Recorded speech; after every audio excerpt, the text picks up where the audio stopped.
If it's Wednesday, that means live iRacing from Slingshot Racing Media. Welcome, everybody. I'm Ellis Thomas, joined in the booth by Chris Smith. Tonight, we are bringing you live racing action from the Votive Racing League. It's the Sunset Showdown II in the 1987 NASCAR stock cars from Talladega. Dega, as many fans endearingly like to call Talladega Superspeedway, is the longest track of its kind in all of NASCAR at 2.66 miles. And because it's such a massive track, it allows for the cars to really get their motors going. NASCAR founder Bill France Sr. initially intended to build a superspeedway in North Carolina that would be larger than Daytona. When that plan fell through, he tried Atlanta and even Birmingham and anything else he could think of along Interstate 20. As destiny would have it, he ultimately found and chose an old airfield in Lincoln, Alabama. The track opened on September 13, 1969 as the Alabama International Motor Speedway, and the rest, they say, is history. It's Halloween Eve, and its 50 years of existence, Talladega has had its fair share of ominous, mysterious, unexplainable, and downright spooky occurrences. Many have labeled the track as cursed and speculate that it's the result of the track being built over an ancient indigenous American burial ground. During the Talladega 500 back in 1973, not long after a fatal crash had killed Rookie of the Year Larry Smith, fellow driver Bobby Isaac suddenly stopped his car, exited the vehicle, and declared that he was retiring from NASCAR and done with driving forever. He said that he had heard a voice urging him to quit, and that he felt the only thing to do was follow through with that guidance. Chris, Talladega is known for its three-wide, wild racing and spectacular crashes. Whether the track sits on a burial ground or not, these drivers are going to need luck or the spirits on their side if they're going to make it through these 100 laps in one piece. What do you expect to see tonight from these drivers? Well, Ellis, you mentioned it. It's Talladega. It's fast. Expect a lot of action tonight, but it might be a little bit different than the action that you typically see around Talladega or even Daytona. With these 1987 stock cars, they are unrestricted around here, so they're going to be going a little bit faster than maybe some of the more modern cars that you would see. And that also means that tire wear might become an issue tonight. That's something we're going to talk about a little bit later on. But they got 36 laps on a tank of fuel over the course of these 100 laps, but do you stop for tires before you decide to stop for fuel? And that fuel window, that might change a little bit, especially if these drivers have to lift as these tires generate more and more heat. 25 cars here tonight. Expect a lot of racing and a lot of money on the line. We'll get to that here in just a little bit. Plenty of stories we're going to be following tonight, but before we get there, before we take that green flag, it's a Slingshot Racing Media fan favorite. Everyone rise and remove your caps if able, for the playing of the national anthem. We'll be back on the other end.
All right, back here for the Sunset Showdown 2 live from the virtual Talladega Superspeedway. Ellis and Chris in the Slingshot booth here.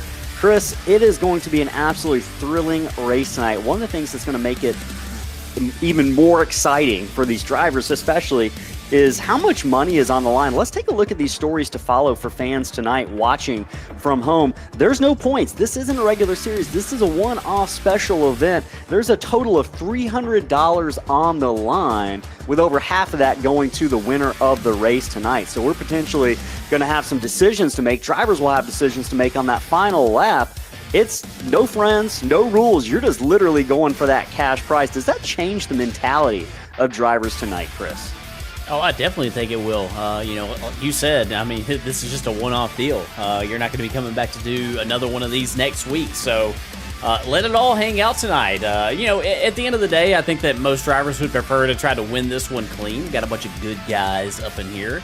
So I think that, we expect to see, a lot of drivers, racing hard, but racing clean. But yeah, who knows what's going to happen on that last lap with all that money on the line. Even with that money on the line, that reward is there at the end of the race, but how risky are you going into the early laps of the race? Super speedways are notorious for the big one, which we'll get to later, but drivers are going to really have to balance and weigh the risk versus reward tonight.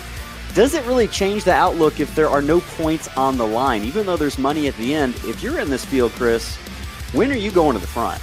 Well, there is a quick repair. These drivers do have a fast repair in their back pocket, which, if you're unaware of that term, it means that if you get damaged, you can get all of your damage fixed in an instant as long as you come down pit road and stop in your stall. So that is a positive for the drivers, meaning that they possibly could be a little bit more aggressive, but I don't think that this will be the same type of speedway race that you normally see. I think tire wear will be an issue. I think that it sounds like these tires are generating a lot of heat here tonight, so I think that you're going to see a lot of drivers maybe try to take it easy in the early stages of the run to try to save that tire for later in the run if we're able to get some green flag runs in. I think that you could see a lot of separation from the front of the pack to the back of the pack.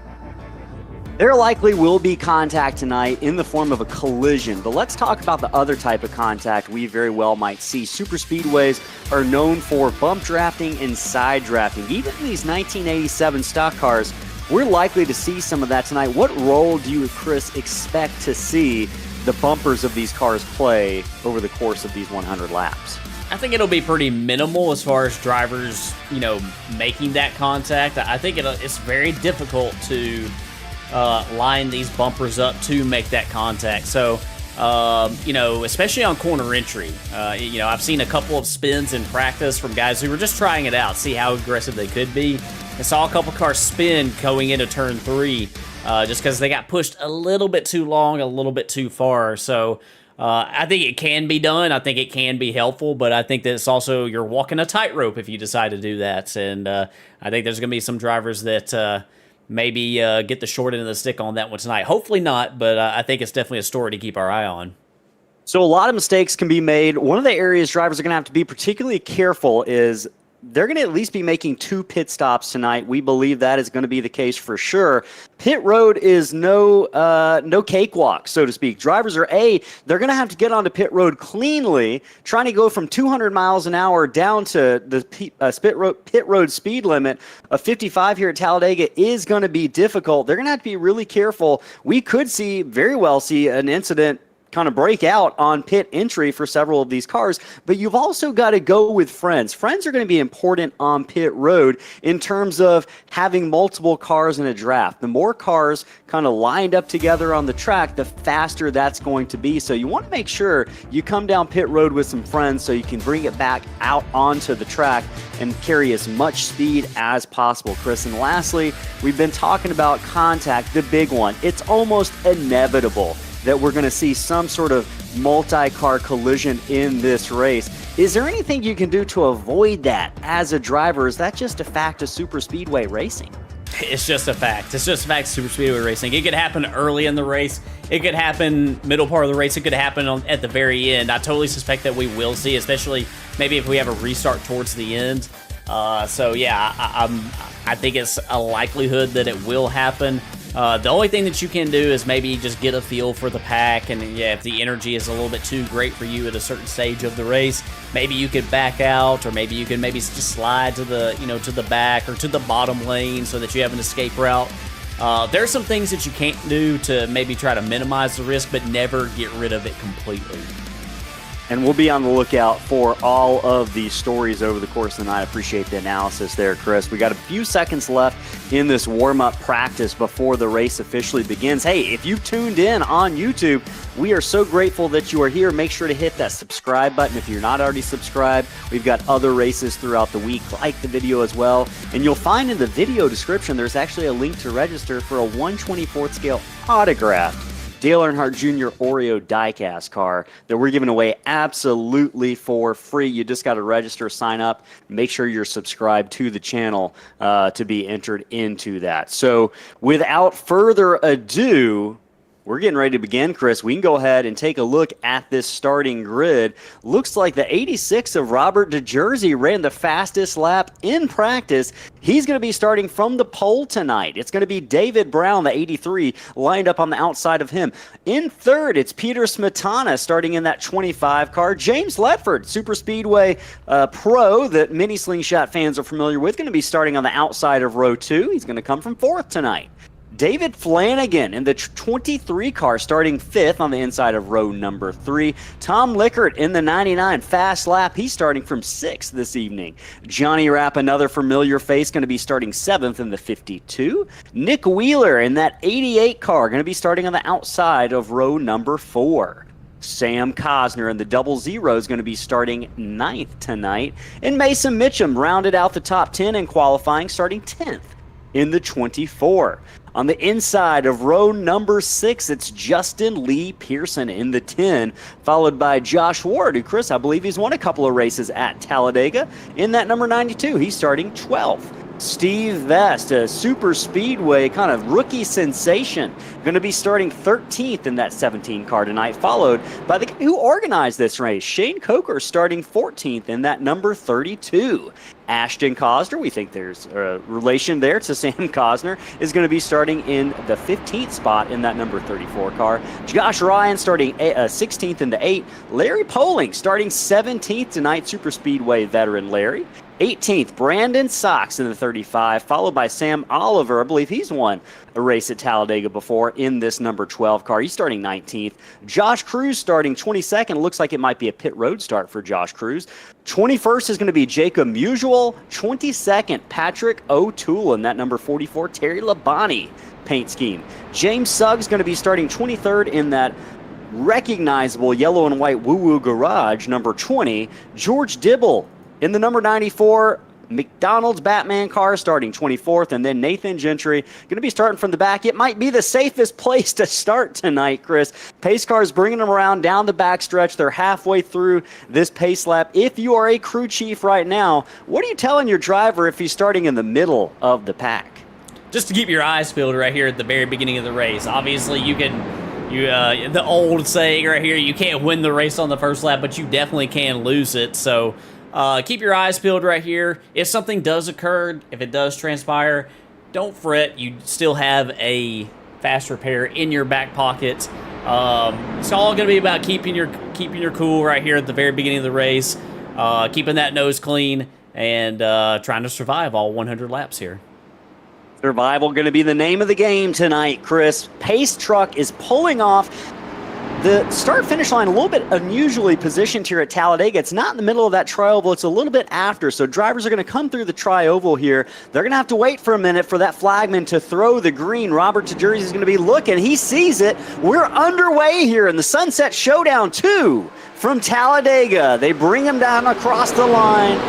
DeJersey clears the rest of the field. It's Brown and Smetana, first and second and third there. The battle is between Brown and Smetana. Looks like Smetana's going to clear Brown. They quickly try to go single file, top 4 single file. James Ledford dealing with Johnny Rapp back there. The 29, the 52, the 48 rather than the 52. Going at it. One car off the pace on the backstretch. Might be jumping to the back. That's Steve Vest in the number 17. He's playing it smart early on.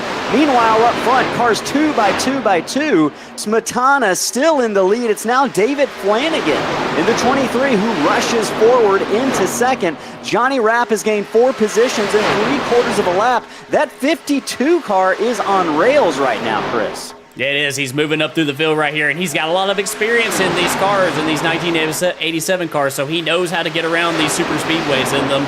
As that 25 out to the early lead right here. Looks like he's going to leave the bottom open right here. That 23 of David Flanagan on the inside trying to make the pass.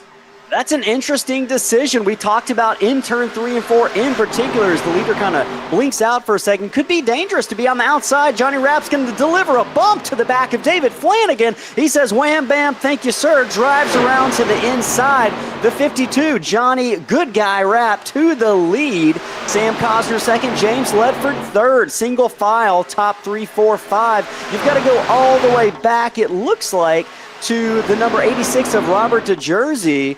Starting right now 7th, Justin Lee Patterson, a lot of cars back here. The 83 on the outside, the 25 on the inside. I'm looking, that's David Brown, and the 25 is Peter Smetana. Yeah, we got some pretty wide action right here. Yeah, Josh Ward jumped up to the outside right there, picked off a couple of cars, and that number 92 Sitco Ford. It's like he's now going to switch lanes to the middle right here.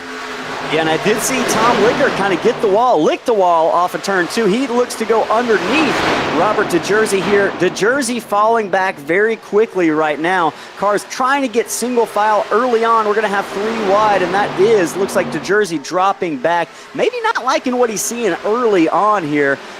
Josh Ward continues that charge, trying to get by Mason Mitchum in the 24. Ward now to the inside after working the outside early for the first couple of laps. Yeah, these guys are kind of single file right here. I think that these things are not driving all that great. These guys are going to be very, very aware of the possible tire heat, tire wear. And it looks like these cars are really pushing up off of turn 2. You can see them really slide out towards the wall right there off of turn 2. So running too wide is a little bit difficult in these cars compared to the more modern stock cars here at Talladega. Yeah, when you think of modern stock cars at Talladega, you're kind of thinking full throttle, you're not letting off. But right now, rest assured, these drivers are having to breathe that throttle to get through these corners. Dare I say anyone might use the brake at certain points as we see one car dip to the inside. I believe that is the 10 of Justin Lee Pearson trying to get underneath Peter Smetana. Meanwhile, Josh Ward takes it 3 wide to the outside. Smetana's going to find a gap to get down right in front of Sam Oliver in the 12. They continue to work their way. Now lap 5 down the backstretch, 5 of 100 here, the Sunset Showdown number 2. $300 on the line tonight. Drivers just trying to hold on right now. Path for the lead, though. Sam Cosner, after starting 7th, is up to the lead now on lap number 5. That 00 Reese's is probably feeling pretty good. He looks to have one of the better handling cars early on, but he's got David Flanagan coming up on the inside, Chris. Yeah, we saw David Flanagan make that move to the inside there on the backstretch. He's right there at that number 23, that GM Goodwrench ET Chevrolet, and it's like he's got the bottom lane rolling right here, and here we got some 2 wide action coming up off of turn number 2. See how these drivers handle it. They do a really nice job. Everybody giving each other a lot of room. Yeah, one car a little bit loose back there, but everyone giving each other, as you said, Chris, a wide berth. This is the closest racing we've seen so far for the first 3 laps or so. They tried to stay single file, but they can avoid it no longer. David Flanagan to the inside of Johnny Rapp while Sam Cosner watches from in front. 2 wide, 3 rows back. Josh Ward, the final car there on the outside. James Ledford, the second car in line. Meanwhile, Johnny Rapp continues to draw a bead on the 00. Behind the 25, or the 23 of David Flanagan, is Justin Lee Pearson, as well as Sam Oliver in that bright yellow and orange car. Several cars now lined up on the inside. Chris, I'm going to be watching closely to see if we can find which lane really has an advantage as Johnny Rapp gets into the wall just a little bit. It's a danger we've been talking about during pre-race in the first few laps. Johnny Rapp going to get a little bit of a donut on the side of that car, but he's going to continue on while Josh Ward looks to maybe make it 3 wide. He might think better of it, though. Yeah, and I was about to say, I really like what I saw right there out of Cosner and Rapp. Cosner was leaving. He was running a little bit higher right there. It looked like he was trying to leave Johnny Rapp a little bit of a headlight so that he could get a little bit of clean air on that left front. But that just shows you how tight these cars are, especially up on that top lane. You know, you kind of need all the track right here, and these guys that are on the top, they can't use all the track. The guys on the bottom can't really either because they want to slide up right here off of turn 2. So you kind of got to feather the throttle a little bit to try to stay out of the guy on the outside of you. Yeah, and fans, if you're watching at home wondering why these cars are so hard to turn, the NASCARs I watch on TV every Sunday, they seem easy to turn. Well, these cars don't have a rack and pinion steering system. They've got a more traditional steering system, which just isn't as tight, and it's forcing these cars to be a little bit less desirable when it comes to the handling, which is going to cost these drivers really. It's going to force them to use their throttle to control these cars just a little bit more. Josh Ward continuing to work that high line on the outside, going by Sam Oliver and Justin Lee Pearson, now setting his sights to the outside of that bright green number 52 of Johnny Rapp. Ward's doing it the hard way right now on his own on the outside. Is there any advantage to be gained from maybe drawing a little bit close to the right side of the car down to the inside of you? Yeah, I mean, you kind of put that guy in a little bit of a compromising position right there where they can't slide as much, so you might be able to get them to lift. But also, I think that in the case of Josh Ward right here, he's just got to have that racetrack. He's got to have the racetrack to be able to get that car to turn in the center of the corner and be able to float that thing up off on corner exit. So it's not so much that he's trying to get as close as he can for an aero advantage. I think he's just trying to do that for a traction advantage more than anything else. Speaking of traction, there's one driver who is on the move and's got a lot of traction, it seems like, Chris. Back in 8th place, James Suggs started 23rd. He is up to 8th position, 15 spots gained on the night. Looking to go high on James Ledford here. Looking for we got a another car one. Sideways, Ellis. Looks like the 8 down the backstretch. Yeah, and he saves it. Couple of cars sideways. That indeed was Josh Ryan in the 8.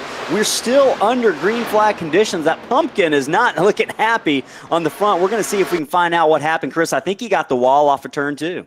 Yeah, it looks like he got the wall right here, and we'll actually look at this from the drone. He got the wall right here off of turn 2, and I think he slid down the track maybe into the path of... Well, I think that Larry Poling is going to avoid him. A great job by Larry to miss him. We mentioned Larry, a super speedway veteran of sorts, really showing off the skill there. Just an easy, subtle move to the right, and he stays out of trouble. Josh Ryan does a great job not bringing it back up onto the track and bringing more drivers into it than need be. Chris, 2 wide up the front, 3 rows back, top 6, throw a blanket over them. Everyone wants that lead right now. Sam Cosner, after starting in the 9th position, he's up in that 0-0 to the outside. He's looking for the leads. David Flanagan, meanwhile, on the inside, looks like he's got it off the corner here in that number 23. Josh Ward right behind Sam Cosner in that bright red number 92 Citgo machine. Johnny Rapp on the inside there. Lots of drivers really on top of each other right now. And Chris, I'm really impressed. We're 10 laps, now 12 laps into this race, and knock on wood, don't want to put the commentator's curse on anybody, but I've seen a lot of cautious, respectful racing out here tonight, which it's Talladega. I think we'll see it heat up as the second half of the race probably goes on. But we've seen great racing, but not a lot of contact. So kudos to these drivers right now, making it look easy. We know it's not easy inside those cars, and that was Sam Oliver ducking down in front of Johnny Rapp. Johnny, a gentleman, showing a little bit of courtesy there, leaving that hole open for him. Chris, let's just take a ride around in one of these cars. Maybe Sam Oliver might be a good one to ride on board with for a lap or two, so these fans at home watching on YouTube can get a kind of a idea of what it's like inside these cars.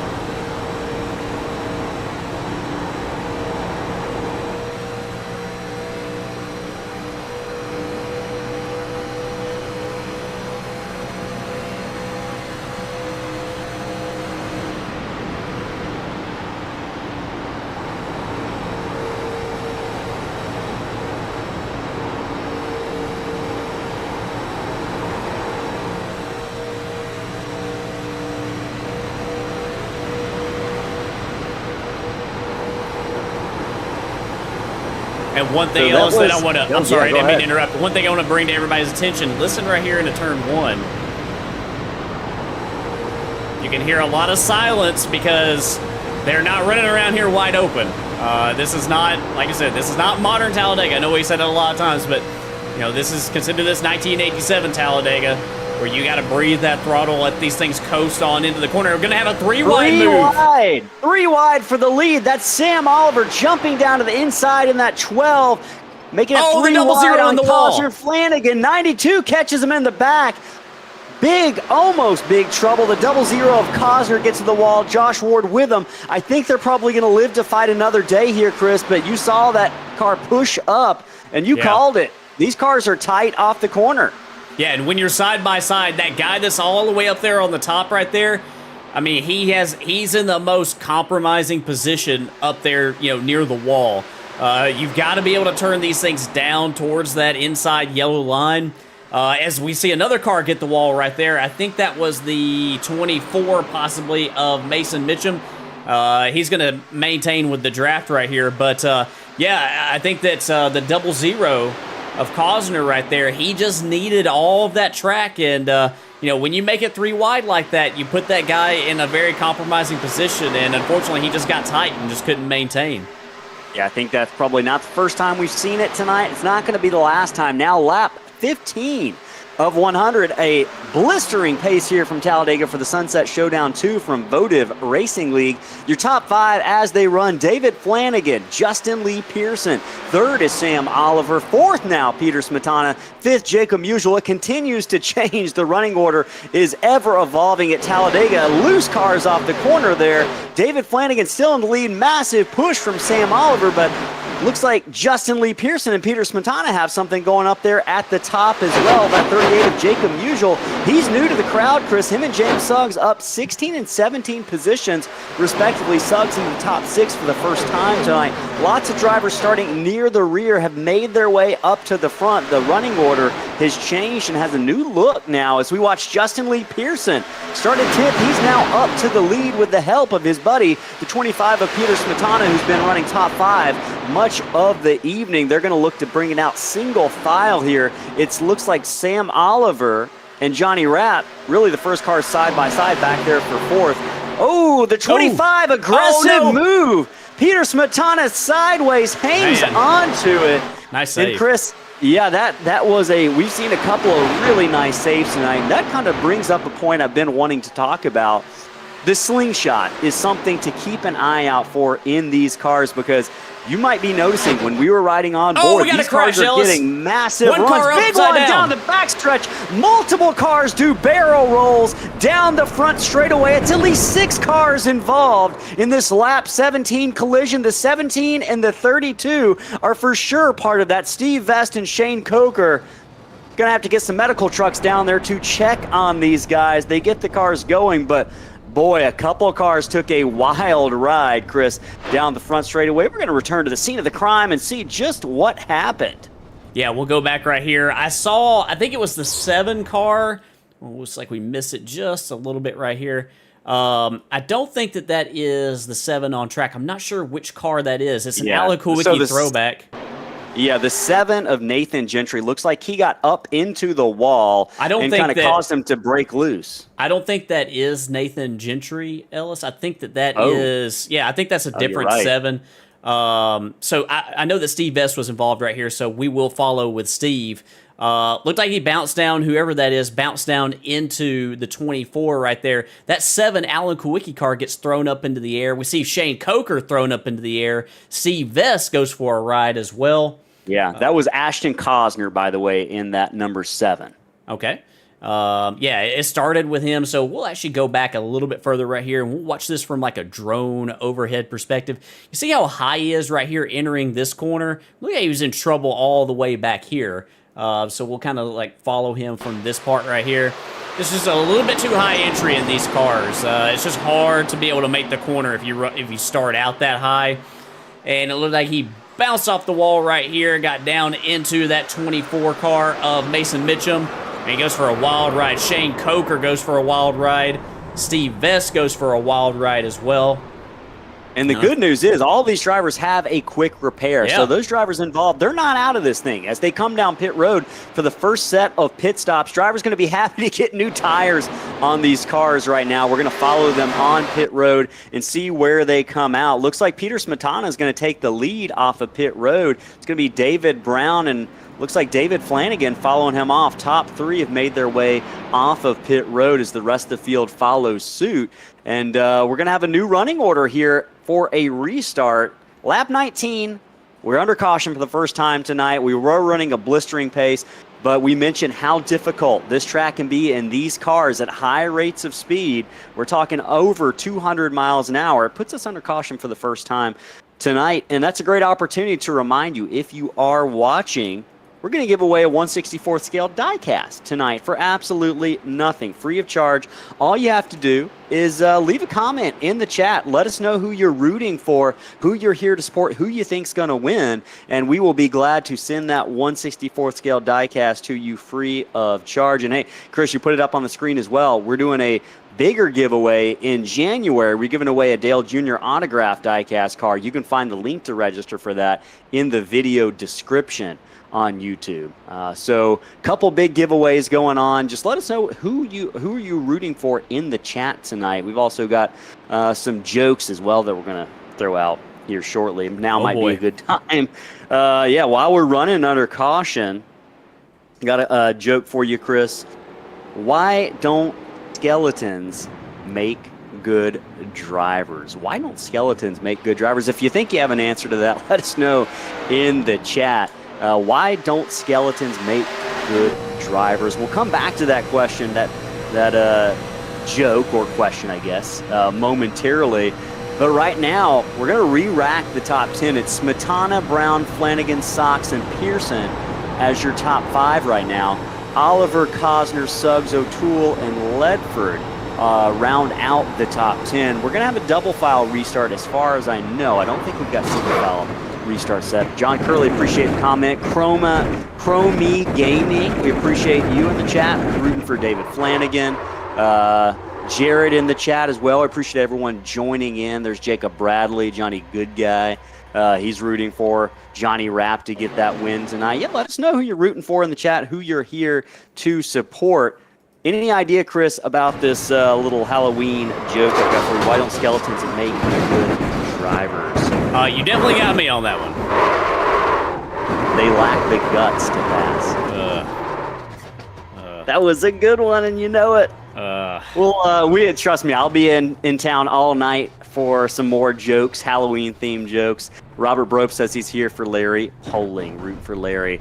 He'll be glad to know Larry is going to continue on and has some speed tonight. I think that we're all here for Larry Poling tonight. Oh, yeah. Absolutely. I don't think anyone's going to be upset with the Larry Poling victory. If that is to be tonight. $300 on the line in the Votive Racing League Sunset Showdown 2 here at Talladega. Lap 20 of 100, 80 laps remaining tonight. Action will continue to heat up as the race progresses. Going into turn 3, Peter Smetana is the leader. David Brown is second. Chris, does it change the mentality? These drivers maybe got lulled into a false sense of security that all was well and okay, but they're reminded that things can go awry very quickly. Does that change the mindset, that first caution kind of reel you in a little bit as a driver? Maybe a little bit, but also, that was a pretty clean opening, about 17 laps right there. So this also has the possibility of, lulling them into getting a little bit more aggressive here maybe. So hopefully that doesn't happen. Hopefully, we stay clean and green like we were there for such a long time. But some drivers have already used up that fast repair. They got to be a little bit more cautious here, I think, than maybe some of their competitors. Peter Smetana going to be cautious as he gets ready to take the green flag, entering the Geico restart zone. He waits till the very end of that zone. These cars don't get up to speed very quickly, but we are green. Once again in Talladega, it's side by side, Brown and Smetana. Smetana on the inside, Brown on the outside. David Flanagan, that lone car on the inside there in third. It's Justin Lee Pearson and Brandon Sox doing duel back and forth in fifth with Cosner and Oliver right behind them. Great racing going on up front. Big push from David Flanagan to the back of that number 25 of Smetana. That, Chris, is a little relationship we've seen for the first 20 laps, and I think they might be working together. They haven't been afraid to kind of tap the bumper a little bit. James Suggs coming back in 8th position like he shot out of a cannon there in that yellow and white car you saw on that far end of your screen. Yeah, and these guys that are on the outside right here, and all these guys up here, they know that this is probably their best chance the most maneuverable their car is going to be. They know how difficult it was there in those laps prior to that crash, so they probably want to try to take advantage of these fresh tires as best they can as Brandon Sox takes that 35 to the lead. Yeah, last time we ran a Sunset Showdown from Daytona in these cars, it was Brandon Sox who finished second. So he's got some experience, but he's going to have to deal with Sam Oliver to the outside in that number 12. He's got the help of James Suggs and Jacob Musial. That outside line is hooked up and rolling down into turn 3. Suggs can't resist the run. He jumps to the outside, climbs the banking. That 20's looking to clear the 12 for the lead. Can he do it? He does, sliding down in front of him. Musial is going to carry ahead of speed with him, that black and yellow car to the outside, but it's not going to matter. James Suggs is the new leader on lap number 22. He clears the 12 of Sam Oliver. Back to fourth goes Brandon Sox. Meanwhile, little battle, Peter Smetana, who started from the lead, back to sixth position. He continues to run bumper to tail with David Flanagan there. They've got Justin Lee Pearson behind them. So some teamwork, I think, we're seeing for sure. A little bit of jockeying going back there. Brandon Sox dives to the inside down into turn 3. He's going to try to get 2 for 1 here. You got to be careful not to make the situation 3 wide. They look to avoid it right now, but it looks like Musial's thinking about it. He's going to think better of it. That 12 is Sam Oliver, that 35 Brandon Sox.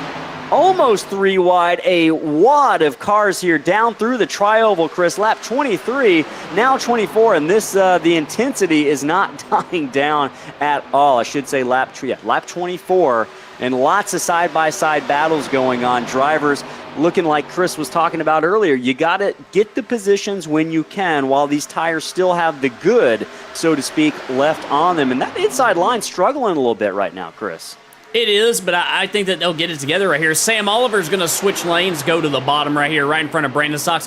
Look at Brandon Sox. Look at the nose on that thing. Look how he lost the nose right there entering turn 3 when Sam Oliver pulled down in front of him right there. He took all the air, all of his downforce away from him, and that car picked up a wicked push right in the middle of turns 3 and 4.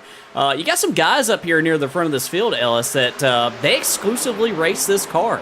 I know that Sam Oliver and Brandon Sox, I think that if you ask them, I think that they would tell you that this is like one of the few cars that they run on the surface. I mean, they'll run other ones, but this is their baby. You know, they love this car and they run it often. So, not surprised at all to see them up there near the front.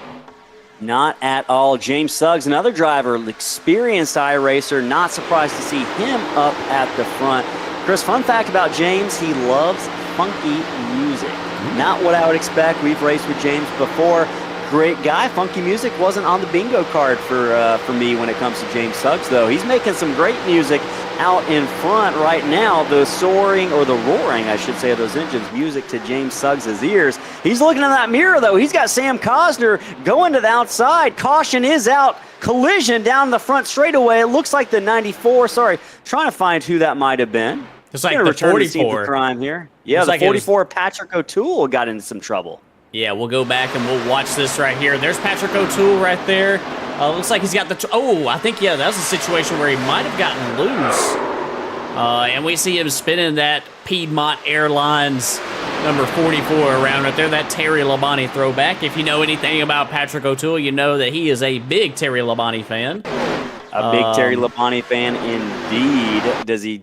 Doesn't collect anybody else, it doesn't look like. Does a really good job of locking those brakes and kind of keeping that thing right at the center of the track, being predictable. That's all you can ask for from a driver when they're in a situation like this. Chris, that tri-oval is tricky. I think drivers can be lulled into a false sense of security that it's not a dangerous part of the track, but in these 87 cars with the rates of speed you're carrying through that tri-oval, it is no easy maneuver to get through there without getting a little wiggly, and just that time by Patrick O'Toole got a little bit too wiggly here on lap number 27 of 100. Caution for the second time tonight here at Talladega. I doubt we'll see any drivers coming down pit road though.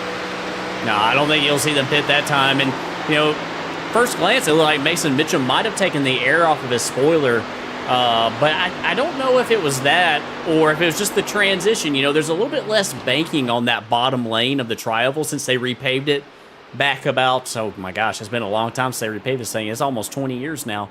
Yeah, when they repaved it, that bottom lane it's got a little bit less banking in the tri-oval. So, Patrick O'Toole's not the first person to spin out in these things down there on that bottom lane for sure. No, it happened now, and it's going to happen again, Chris. I've been in a situation where I think I've been really loose, and I don't know if I've lost it down there or not, but I've come certainly very close to doing it. Oh, that was that time. That was at Daytona where you turned me through the trioval, though, yeah, right? I think you had some help in that one. I think I might have had a little bit of help. Hey, right now, lap 27 of 100. I don't think we're going to see drivers pit this time by. Yeah, we absolutely are. There's only one driver, it looks like, staying out on the track that I see. Maybe a couple. Looks like maybe Josh Ryan and Steve Vest staying out on track. But everybody else is going to make pit stops. This is interesting because based on the information I have, they have 3 sets of tires. Yeah. Would they be taking their second set on lap? Well, that looked like either fuel only or 2 tires, Ellis. Okay. So drivers maybe gambling a little bit here, trying to get some fuel, extend whatever green flag run we might have coming up on lap 28, right? Yeah, I think so. And a lot of times you will see these 1987 stock cars, you will see these drivers take 2 tires on pit stops here. Something about the handling with the vehicles, the speed, when they have 2 tires after like a short little sprint like that, that they drive a little bit faster maybe, but in 1987 it was not unusual at all for these pit crews, since they took a little bit longer to change 4 tires, for them to change 2 tires a lot more often than what you see today. Yeah, absolutely. The Wood brothers were one of the first teams to perfect the pit stop and really turn it into a scientific kind of work of art and I guess dance as well, with these pit crew members kind of working their way around the car, everything choreographed. Hey, Chris, now's a great time also. It is Halloween, and we're trying to get, as we watch the pumpkin car of the 8 of Josh Ryan working his way around the track, I wanted to give some kind of information, some spooky history and facts about Talladega Superspeedway. And we'll start by coming back to a story that we covered in the intro. The potential curse on this track is something that's been talked about a lot. And of course, Native American curses are a familiar refrain for kind of folklore in certain parts of America. But the most popular story at Talladega claims that the track is haunted due to this curse placed on the land by the Creek Native American tribe. According to the legend, the land was a sacred hunting ground until it was taken by settlers, which angered, understandably so, the Creek tribe. Supposedly, Chief Talladega, who was a prominent leader, placed a curse on the area, which would later become the site of Talladega Superspeedway. Fans say the curse still lingers, and there are weird accidents, strange occurrences, just kind of an unsettling atmosphere at times. So that curse has been witnessed by many and experienced by many. And hopefully none of these drivers are going to be feeling the curse by the end of the night, but I think it's probably safe to say some drivers are going to definitely walk away feeling like they did not have the horseshoe with them tonight. We've already seen a couple of drivers, including Patrick O'Toole, have bad luck. He will not be the last. Thanks for the subscription for several people who have subscribed. And Angelo Esposito, we appreciate you joining in. If you're in the chat, let us know who you are rooting for tonight. Simply by saying hey in the chat, you're entered to win a 1/64th scale diecast, NASCAR diecast, that we'll send you for absolutely nothing. Hey, Chris, while we're kind of walking around under caution here, cameras. These cameras look really good, man. This has been some of the best camera work we've seen in a while at Talladega. I think this is the first time we've used new cameras from Whiplash SimCams here. Got a nice little variety you've got to work with out there. Yeah, they provide a great product right here. We got the on-track shot right here as some of your favorite drivers go by. And, they provide a great product. And if you are a camera enthusiast, you like taking great clips from your races, they're definitely one to reach out to. They have great cameras, great selection. I gotta tell you, Ellis, I got more cameras than I know what to do with on the screen right here. Hey, man, you're making it look easy up there, though. Pace car pulling off. It's not going to be easy for these drivers. Josh Ryan in the Halloween special number 8 going to be starting up front with Steve Vest involved in an earlier crash back up to second after a quick repair. We're going to see what these guys can do here as they make their way through the trioval. Ryan's going to be the control car. Got to wait to get to that Geico restart zone. He hits it. We're under green, and you can see these cars crawl for a minute, but when they get up to speed, they are fast as lightning. James Suggs, second car in the wall back there. I think that we had a car blow that was up, Ellis. Cosner again. Yeah, that was the 7 of Sam Cosner. Hopefully he can get this thing down the track, and he does tow it.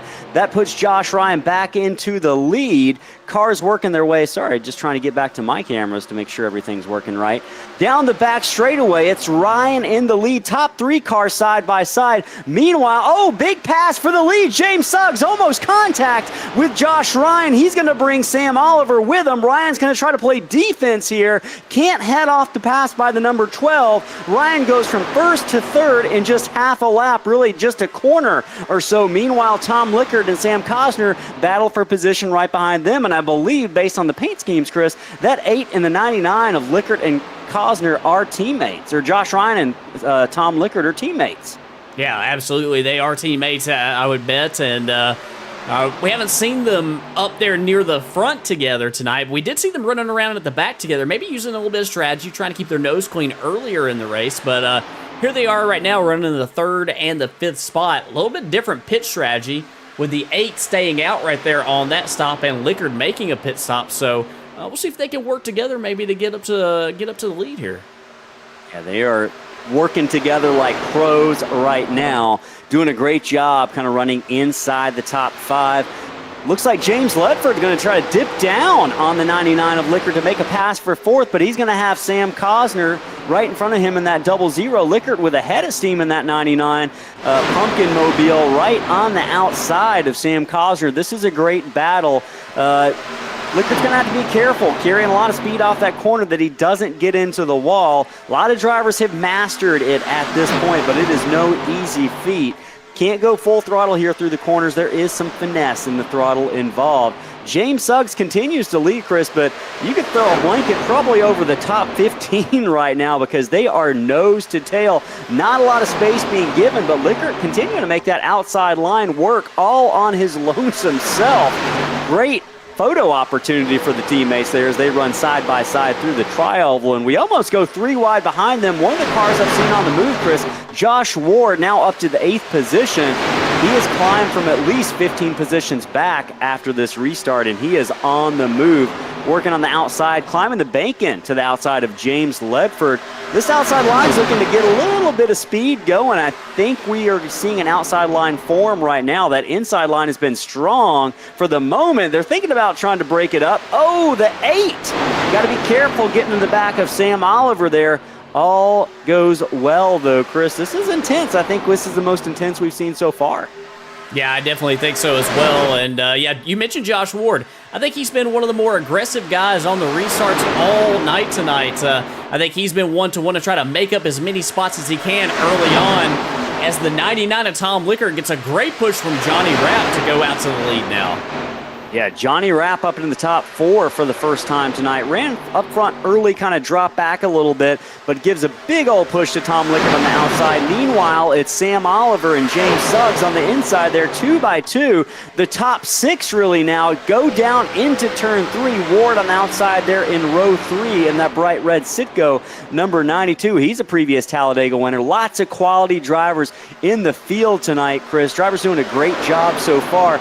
You can see how difficult these cars are to maneuver. If we ride on board for just a second, I'm curious if we get an on-board shot with maybe Josh Ward, see what he's seeing out of the front of that number 92 and kind of listen in on how he's treating his throttle.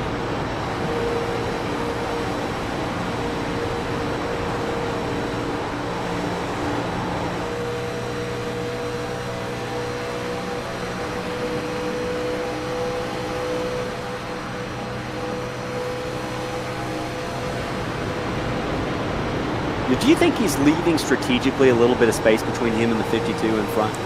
I definitely think so. Not only does getting these front bumpers close to the rear bumper of the car in front of you make the car in front of you loose sideways, but it also creates a big aero push effect on your vehicle. So leaving a little bit of a gap. Oh, 3 wide right here. We got a car wide. Yeah, that 83 David Brown coming up the middle right there. He's going to Josh Ward. Sam Cosner back there, very close, almost contact. drivers show discretion down into turn 1 and 2, down the backstretch, and that, Chris, was almost the big one. Near the front of the field, Lickard and David Brown almost have contact there. Yeah, very close quarters right now. Tom Lickard tagged the wall right there off of turn 2.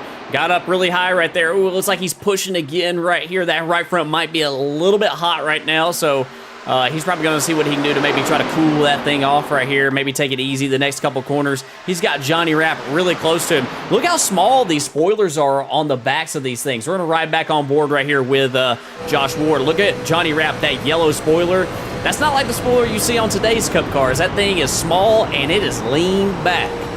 Yeah, I'm not a physics teacher, but the smaller the spoiler, the less air kind of being trapped to push the car down. So you're going to have less downforce, which makes the car handle worse. It's going to be a lot looser. And we can see a lot of those drivers really struggling with the handling right now. Tom Lickard dropping back from the lead all the way back to 6th, 7th position, Chris. If you're Johnny Rapp and you see that happening to Lickard, kind of riding the wall or very close to it, suffering from tight handling conditions, what's your mentality? Are you trying to let him get gathered up, or are you going to jump to the inside of him? Yeah, I think that you want to take it easy and let him gather it up, but I also think that you probably don't want to stay trapped. Maybe if you feel like, he's struggling a little bit, you don't want to stay trapped behind him. You also don't maybe want to put pressure on him also if maybe he's struggling with the handling of his vehicle. But, Tom Lickard, he's definitely shown, some pretty good pace here tonight, and it looks like he's got that thing back under control, and I just think he got that right front heated for a couple of laps there, but it looks like he's rolling pretty nicely right here. Is another driver rolling nicely up here is David Brown. David Brown in that 83, rolling the top without a whole lot of help.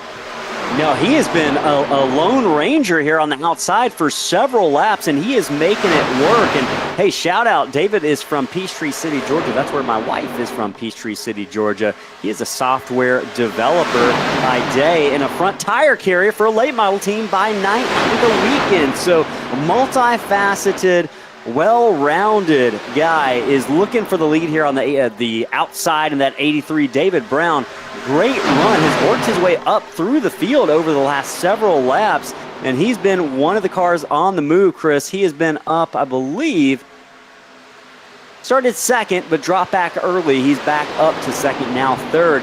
And things heating up, Chris. Number 8 of Josh Ryan, really loose there on the inside, sliding up the track. That's the danger zone we've mentioned multiple times tonight. Brandon Sox was in it there. On the outside of a car, you can't guarantee that car is going to get it woed up to stay on the bottom and not slide up into you. And Brandon Sox just about found that out the hard way there.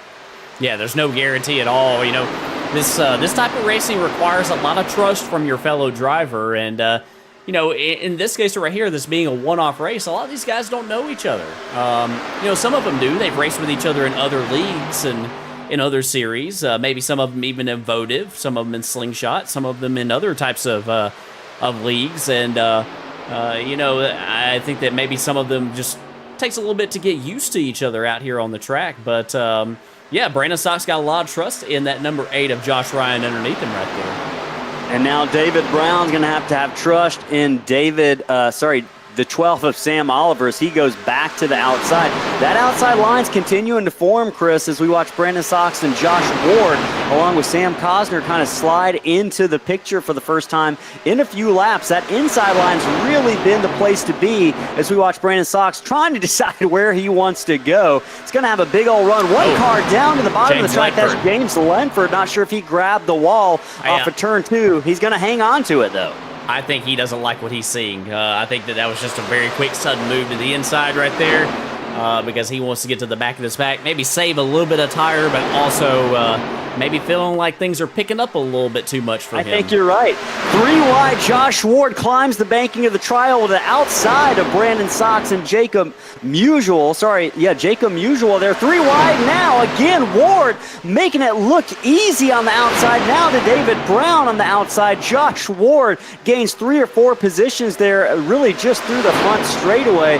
Now he's going to have a little bit of help from Cosner behind him. Cosner in the wall. Got to be careful. Big contact for Cosner. Can he save it? 1 car to the inside. I believe that's the 06 Patrick O'Toole sideways as well. He's going to collect the 24. Several cars collecting back on the back straightaway. We're still under green. No caution yet. If it's not on the racing line, we will continue that. I believe James Ledford might have been caught up in that. There is the caution. I believe that was from race control after kind of evaluating the situation, looking at how many cars were involved, and potentially the rest of the field coming back around to get involved in that. He throws the caution for the third time tonight, lap 43 of 100. Let's see if we can't figure out what happened there. You called it, Chris. We saw a storm brewing for several laps. It might have been involved, started with Lickert and Patrick O'Toole. Coming out of turn 2, it looks like O'Toole might have... Yeah, I think that it actually started up here in front with Sam Cosner. Yeah, Sam Cosner and the 00 sliding. Yeah, they're 3 wide, and it's just hard on that guy that's on the outside. That guy that's so close to the wall, he needs that racetrack, and yeah, he tagged the wall right there. I think the 44 of Patrick O'Toole was the next one. It was like Patrick was reacting to what was going on in front of him.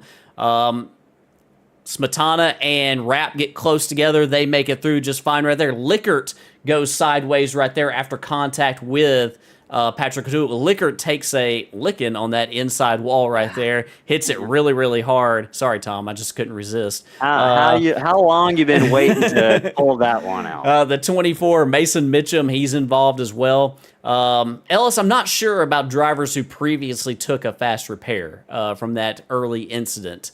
I'm not sure where we stand right now with that. So we'll have to watch some of these drivers right here to see what they do.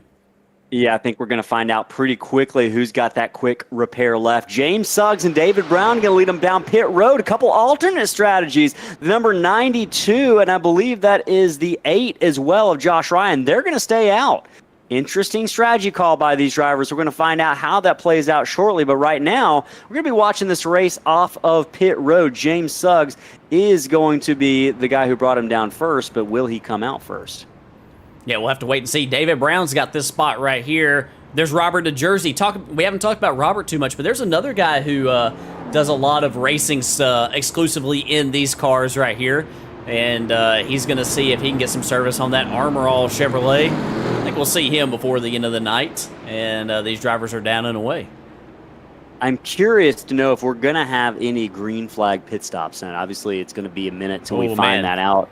Couple of cautions, and I don't know. I don't know if we're going to see any green flag pit stops. That could be a huge critical point in the race when it comes to strategy and accuracy, but we haven't seen that moment play out yet. Lap 44 of 100. Several drivers staying out on the track. 2 drivers, I should say. Josh Ward and Josh Ryan stayed out. They're going to be first and second on this restart. David Brown and James Suggs come off first and second off of pit road, but that's going to put them third and fourth in line for this restart. Sox is going to be fifth. Jump in the chat. Let us know who you're rooting for. Do you think we're going to see green flag pit stops tonight, or are we going to have all yellow flag pit stops for these drivers? Almost to the halfway point. $300 on the line tonight, over half of that going to the winner. Of course, we don't know who that's going to be, but there is some money on the line, and things are only going to continue to heat up. And speaking of heating up, let's talk about jokes. Let's get this comedy heating up here as we roll around under caution. I did like this one. What is a race car's favorite Halloween candy? What's a race car driver's favorite Halloween candy? If you got any guesses for this, let us know in the chat. What is a race car driver's favorite Halloween candy? I'll tell you one thing right now, it definitely is not candy corn. You and your anti-candy corn stance. Let us know. I need to get some anti-candy corn people up in the chat to let you know how disgusting it is. Yeah, let us know where you stand on candy corn. Are you pro or anti-candy corn? Chris is in the anti-candy corn camp. I am definitely pro candy corn. Chris, you don't even like the pumpkins, do you? No, absolutely not. See, they try to dress them up to try to, fool you into eating their disgusting candy, but yeah, no, they're not fooling me. Hey, we got a Josh Ryan fan in the chat. Josh having a good little run going so far. Fosse Security in the chat. $7.99 Motorsports says negative on the candy corn. You have ally.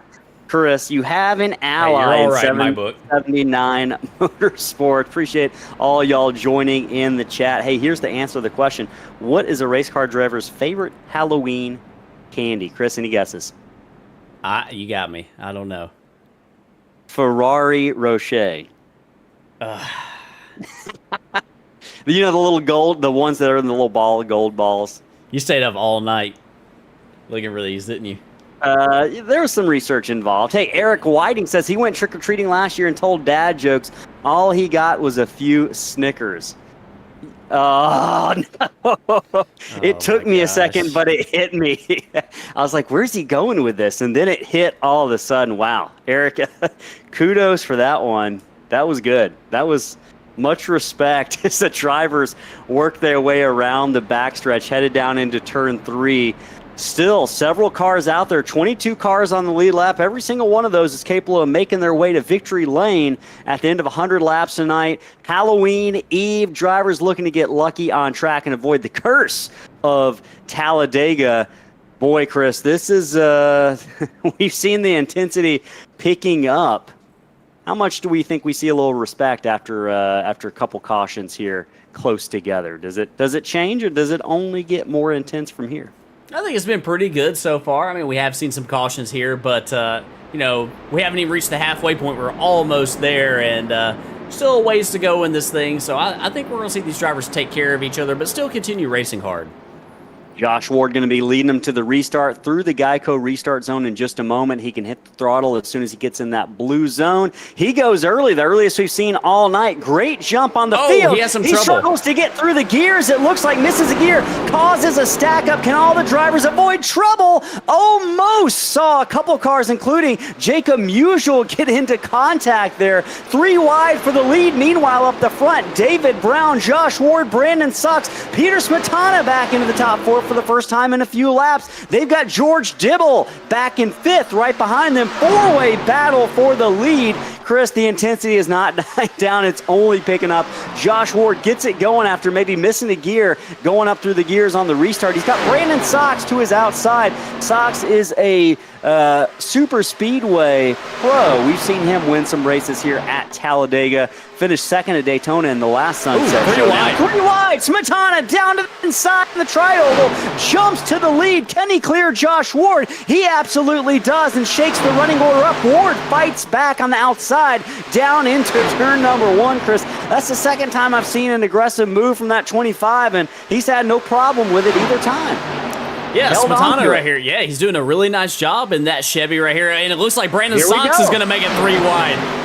Stocks up the middle, down the back stretch. Are we going to take it down into turn 3? Smetana lifts on the throttle. Sox is able to clear him.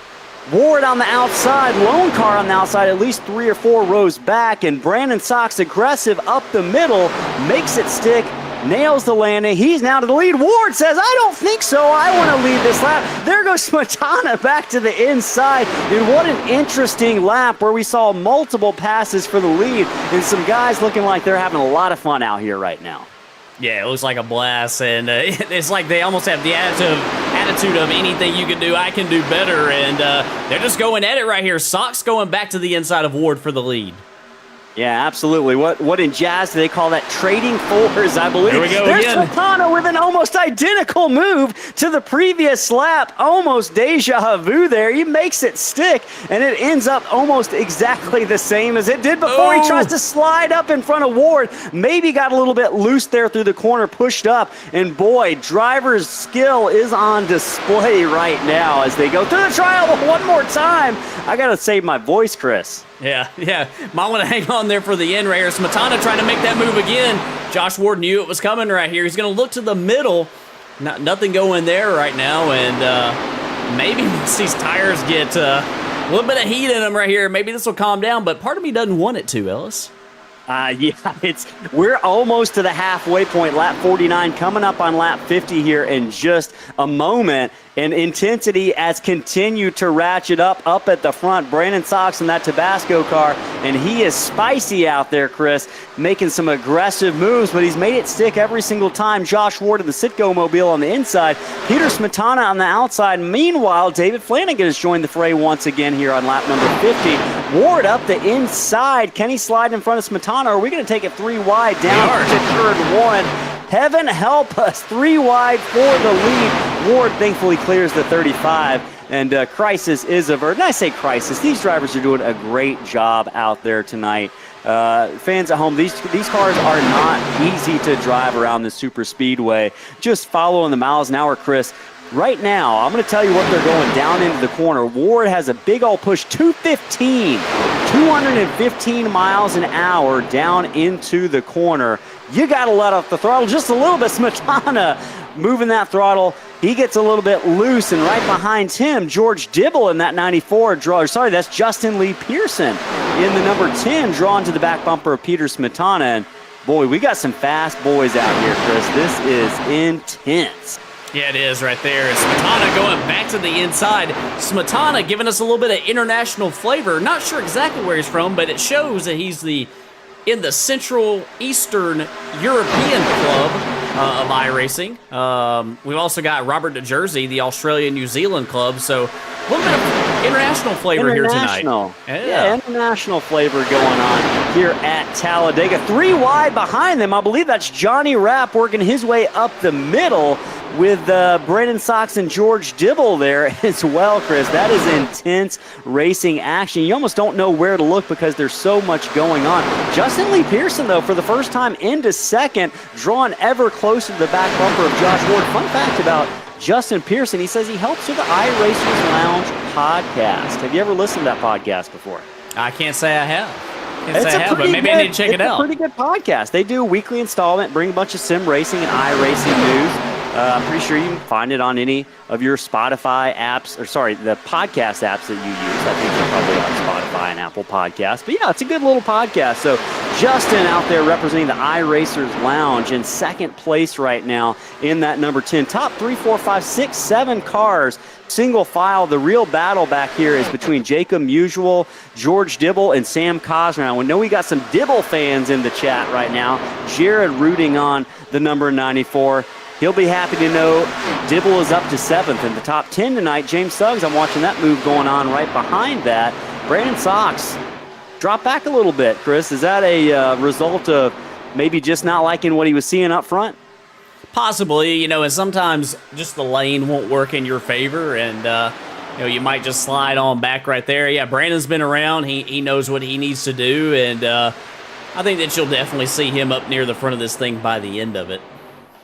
Couple of fans in the chat. Also, we got Greg Ratliff in here rooting on the RGR gang, rooting on Dibble. They call him Dibbler apparently. So we'll maybe break that one out later on. Might need a few drinks before I do that. But right now, Josh Ward. Chris, I noticed something interesting. He's got Pearson and Smetana as well as Flanagan, who jumps to the inside behind him.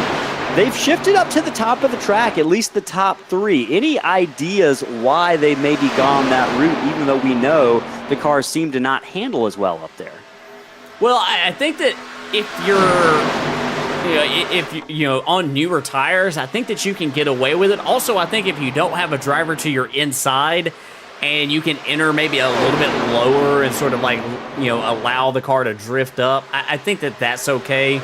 I think that you see how they get the run down up off the corner right there before they eventually go up towards the wall. I think that when you're out front and single file, I think it's totally fine. I think that where you run into trouble running double file or running on the outside is if you are double file. I think that you can't use all the track, and I think that's where you'll run into a possible troublesome situation right there. But Josh Ward, Justin Lee Pearson up here, they're making it work.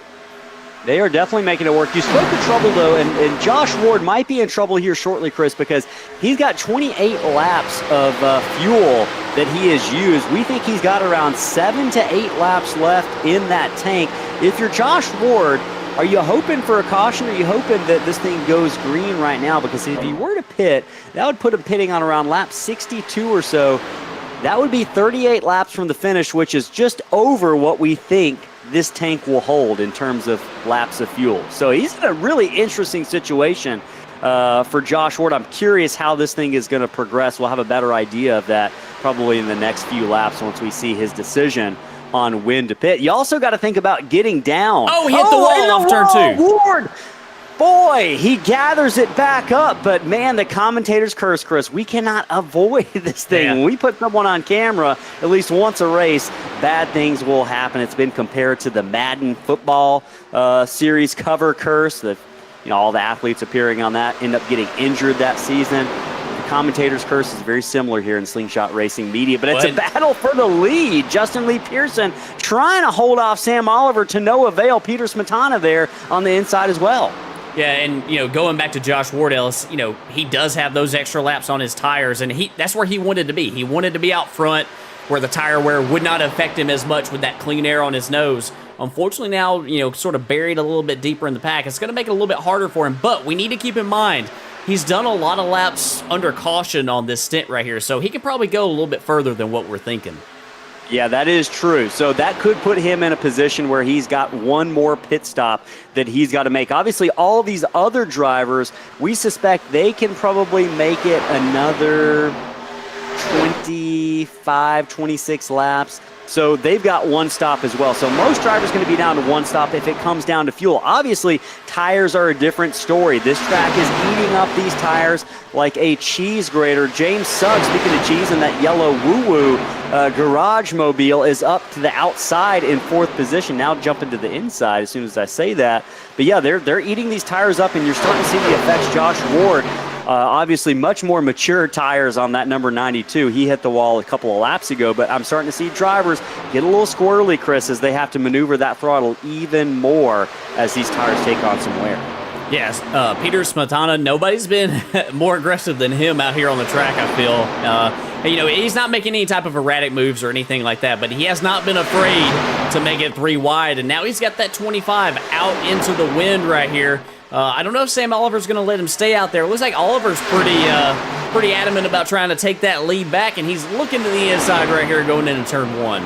Yeah, Smetana closed the door on him down into turn 1. It's going to leave Sam Oliver to fight Justin Pearson to his outside. It's a two-way battle for second. Meanwhile, one row back, James Suggs and Josh Ward also do a little bit of battle down the backstretch. David Flanagan giving a push to Suggs, and boy, that was a big push. It pushes Sam Oliver. Can he hold on to it? Hold on to it, Sam. He gathers it back up. Wow, what a save. Sam Oliver. I can't believe it, Chris. That 12 miraculous save keeps us under green flag conditions. I was ready to call the caution.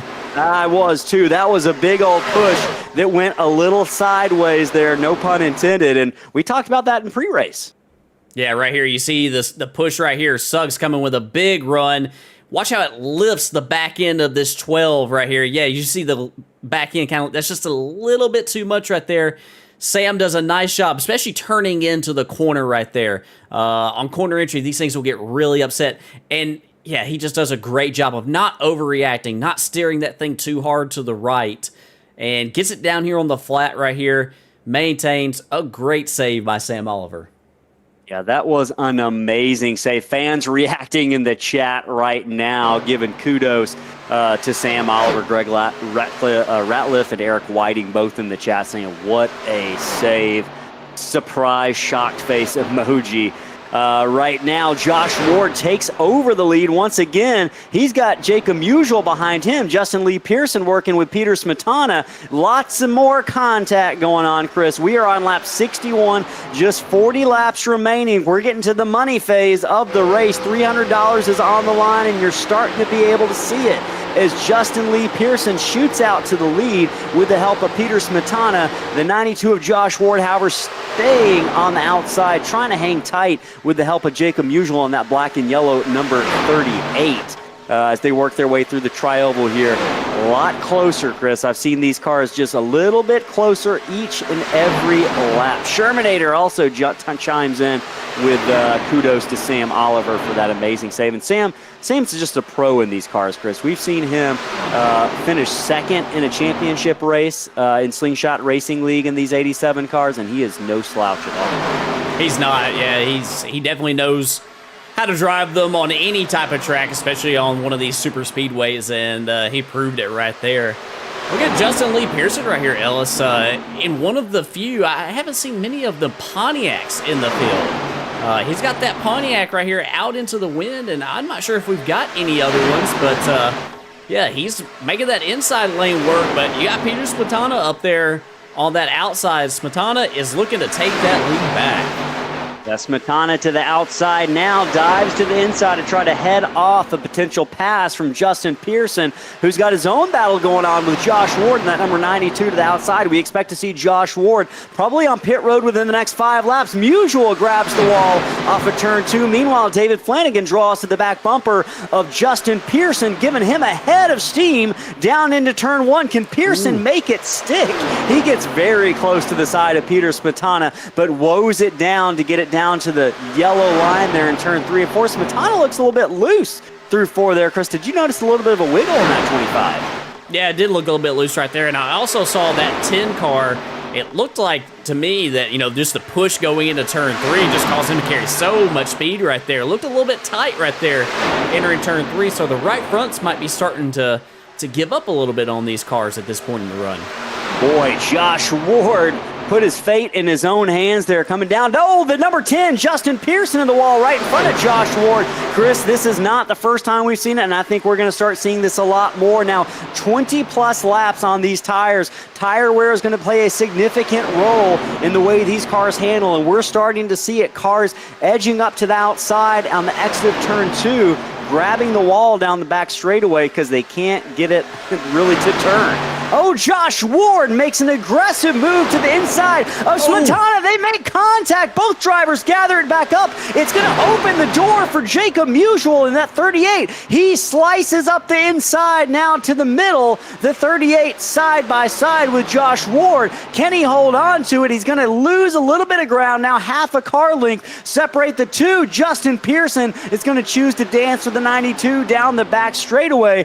Pearson gives a good push. That's going to put Josh Ward back out in front of the pack. Clearly, Ward slides up to the inside, or the outside. I think that's where he wants to be. It's going to open the door for Justin Pearson, though, Chris. Josh Ward, he's got to be getting close. 38 laps of fuel that he has used. Some of those have been under caution, obviously, but he's got to be getting close. If you're Josh, what are you thinking here? Are you trying to get maybe to the inside?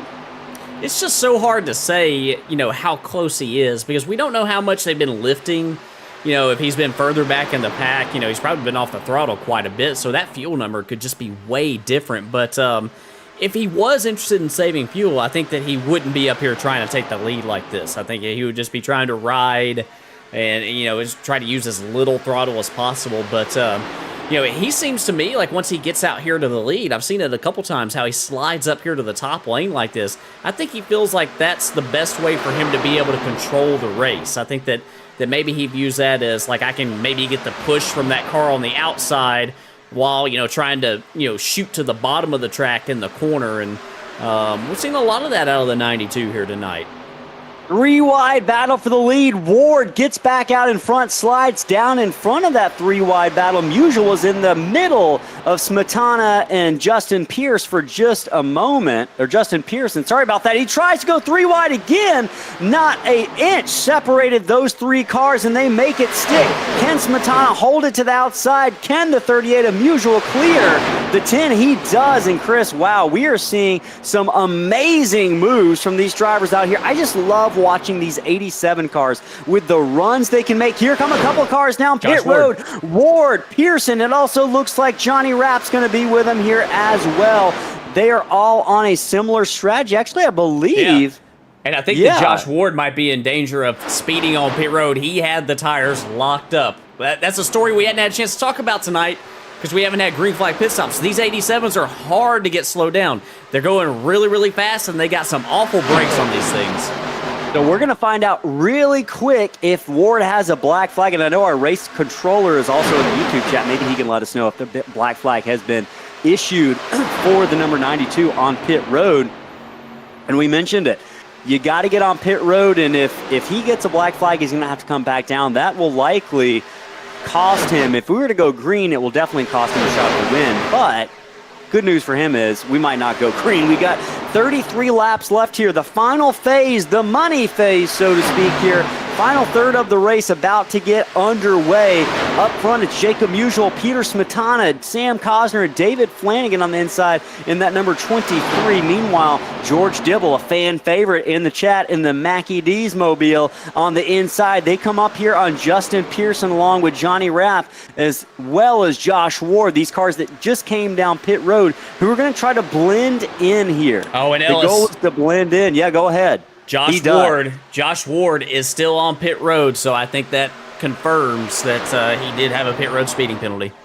So one of the major contenders in this race, Josh Ward, does have a black flag, and it's going to put him out of contention if we go green the rest of the way. Chris, I'm hearing from our race director that the field is talking about pit stops here any minute, so things could pick up in the next couple of laps. We're going to probably see some drivers jockeying to get down to the inside. Right now, it's Smetana leading the way down the backstretch. He's got David Flanagan and Jacob Musial right there behind him. Musial in the 38, Flanagan on the inside in that number 23, George Dibble behind. Sam Cosner's come back into the picture. He's brought James Suggs back up there with him as well. So we could be getting ready to see some pit stops that could be the final phase of the race. The final pit stops. We haven't seen green flag pit stops up until just a moment ago. Chris, why are green flag pit stops maybe one of the most difficult things to do during this race? What sorts of things can go wrong for these drivers? We've already seen one of them. Yeah, that's probably the biggest thing, what you saw happen with Josh Ward right there. These cars are just going so fast. You just got more speed that you got to knock out of them before you get down to pit road entry. And they're just hard to do. The brakes on these things aren't as good as modern-day stock cars. So you just need a little bit more, space, basically, to slow them down. So, whatever mark you have, maybe in a truck or an Xfinity car, one of the next-gen Cup cars, you got to back that thing way up in one of these things before you start coming down pit road.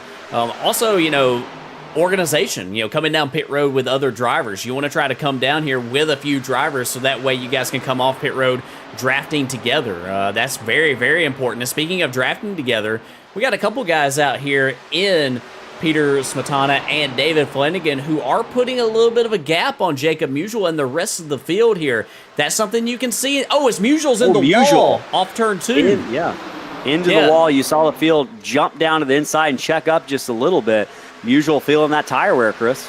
Yeah, and that's, it looks like he is sliding a little bit. I think I see, it looks like the 94 George Dibble, he slid a little bit right there going into turn 3. So I think that's why you're seeing a little bit of a breakaway from these top two, as you're starting to see tire wear become an issue for a lot of these guys.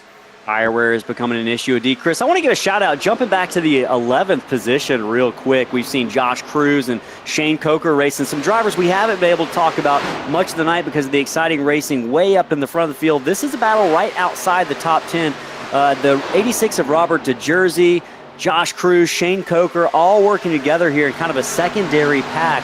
Shane Coker is the one who is organized and put on this race, and we're just excited to be able to be a participant in this thing from the broadcast perspective. He's done a great job, but I want to shout out that paint scheme, man. That is a black cat on the hood, and I love that paint scheme. I love black cats.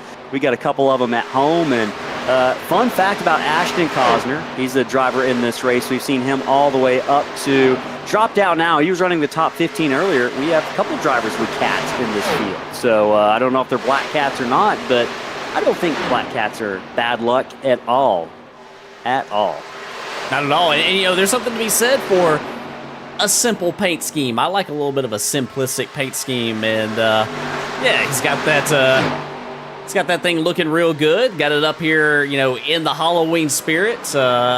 Almost that up Grave Digger paint scheme in front of him. Yeah, and that's that would be that 22 right there of Josh Cruz. Yeah, he's got that thing up in the top 10, and Josh Cruz looking like maybe he's saved a little bit of tire right here, pretty deep into the run, and that thing looks like it's still handling pretty well. You're starting to see some cars that, have been running a little bit further back, maybe a little bit slower, but they're starting to kind of come to the front of this field. Now, 32 laps these drivers have had on these tires and on their tanks of fuel. We got to be getting close here. We're talking maybe 5, 6, or less laps away from a pit stop. Josh Ward trying to work his way back by Peter Smetana. He is a lap down, trying to get it back the hard way here. Smetana, David Flanagan, and Justin Pearson all jump to the inside. Yeah, and he's actually trying to stay one lap down and not go 2 laps down. Yeah, and he's trying desperately just to stay 1 lap down. He's doing it without any help, and that's the difference between old tires and new tires here. He's got a little bit more maneuverability in his car than some of the guys around him, and he can kind of hang out there on those old tires. Look at him, he's being pretty aggressive right there, getting really close to these guys. He's going to get some help right here maybe from David Brown, but yeah, he desperately wants to be 1 lap down if a caution were to come out, because you're still in the race at that point. If you go 2 down, it's almost like your night's over. Yeah, and hey, speaking of bad luck, Justin Pearson, you see that 3rd car in line, that blue, white, and red car. He had been racing in the top 3 much of the night, but he got a pit road speeding penalty as well, I believe. He is the first car a lap down. So it'll be good news for him if we get a caution. He'll be the lucky dog recipient, get back on the lead lap. But bad news right now that he is sitting in the 18th position. Yeah, he's actually, I don't think that he got a pit road speeding penalty because he's just 1 down. He and Johnny Rapp, they came with Josh Ward. Both of them are 1 lap down, along with Nick Wheeler. So I think that they're sitting probably about where they would expect to sit, considering when they came to pit road. But yeah, I think that they don't want to see this thing. They don't want to see a caution come out. They want to see this thing probably play out, go green to the end. Yeah, and right now it's got a very green flag look to it. Obviously, when these drivers get on new tires, the intensity is going to pick up. We're probably going to see a lot more contact, a lot more banging here in the final 20 laps or so. Just now 24, coming to 23 laps to go. Resetting the field, Peter Smetana is your leader in that red and white number 25. He's been out front much of the evening, Chris. David Flanagan second. George Dibble, that 4th car in line, the McDonald's car, that black McDonald's car back there. Sam Cosner, the orange Reese's car, not far behind him, is 5th. 6th is James Suggs. 7th, Jacob Musial. The 8th position belongs to Brandon Sox. 9th is Robert DeJersey, and 10th is Josh Cruz in that 22, Chris. Lots of cars just riding single file right now. I do believe we're going to see pit stops here in the final segment coming up here in just a lap or so, talking about it. Lots of drivers talking about it on the radio, trying to do a little bit of choreography to make sure everyone gets onto pit road safely here. We're not going to see it this lap, but with 23 laps, now 22 laps remaining in this race. We mentioned it in pre-race and a couple of times earlier, $300 on the line tonight. We're coming to the money stop and the money laps here. Everything goes out the window when money is on the line. So if you're just now tuning in, stick around because this thing is going to get wild. Smoke down the back straightaway. Not sure where that came from, but I thought we might have a moment. Yeah, whoever it was who laid that smoke down got it going once again, and we're still under green flag conditions. Let us know who you are rooting for in the chat. As we mentioned, we're going to give away a 1/64th scale diecast to one lucky fan. We'll ship it to you for absolutely nothing, for free, as long as you're in the continental U.S. And just all you have to do is say hi in the chat. Let us know who you're rooting for.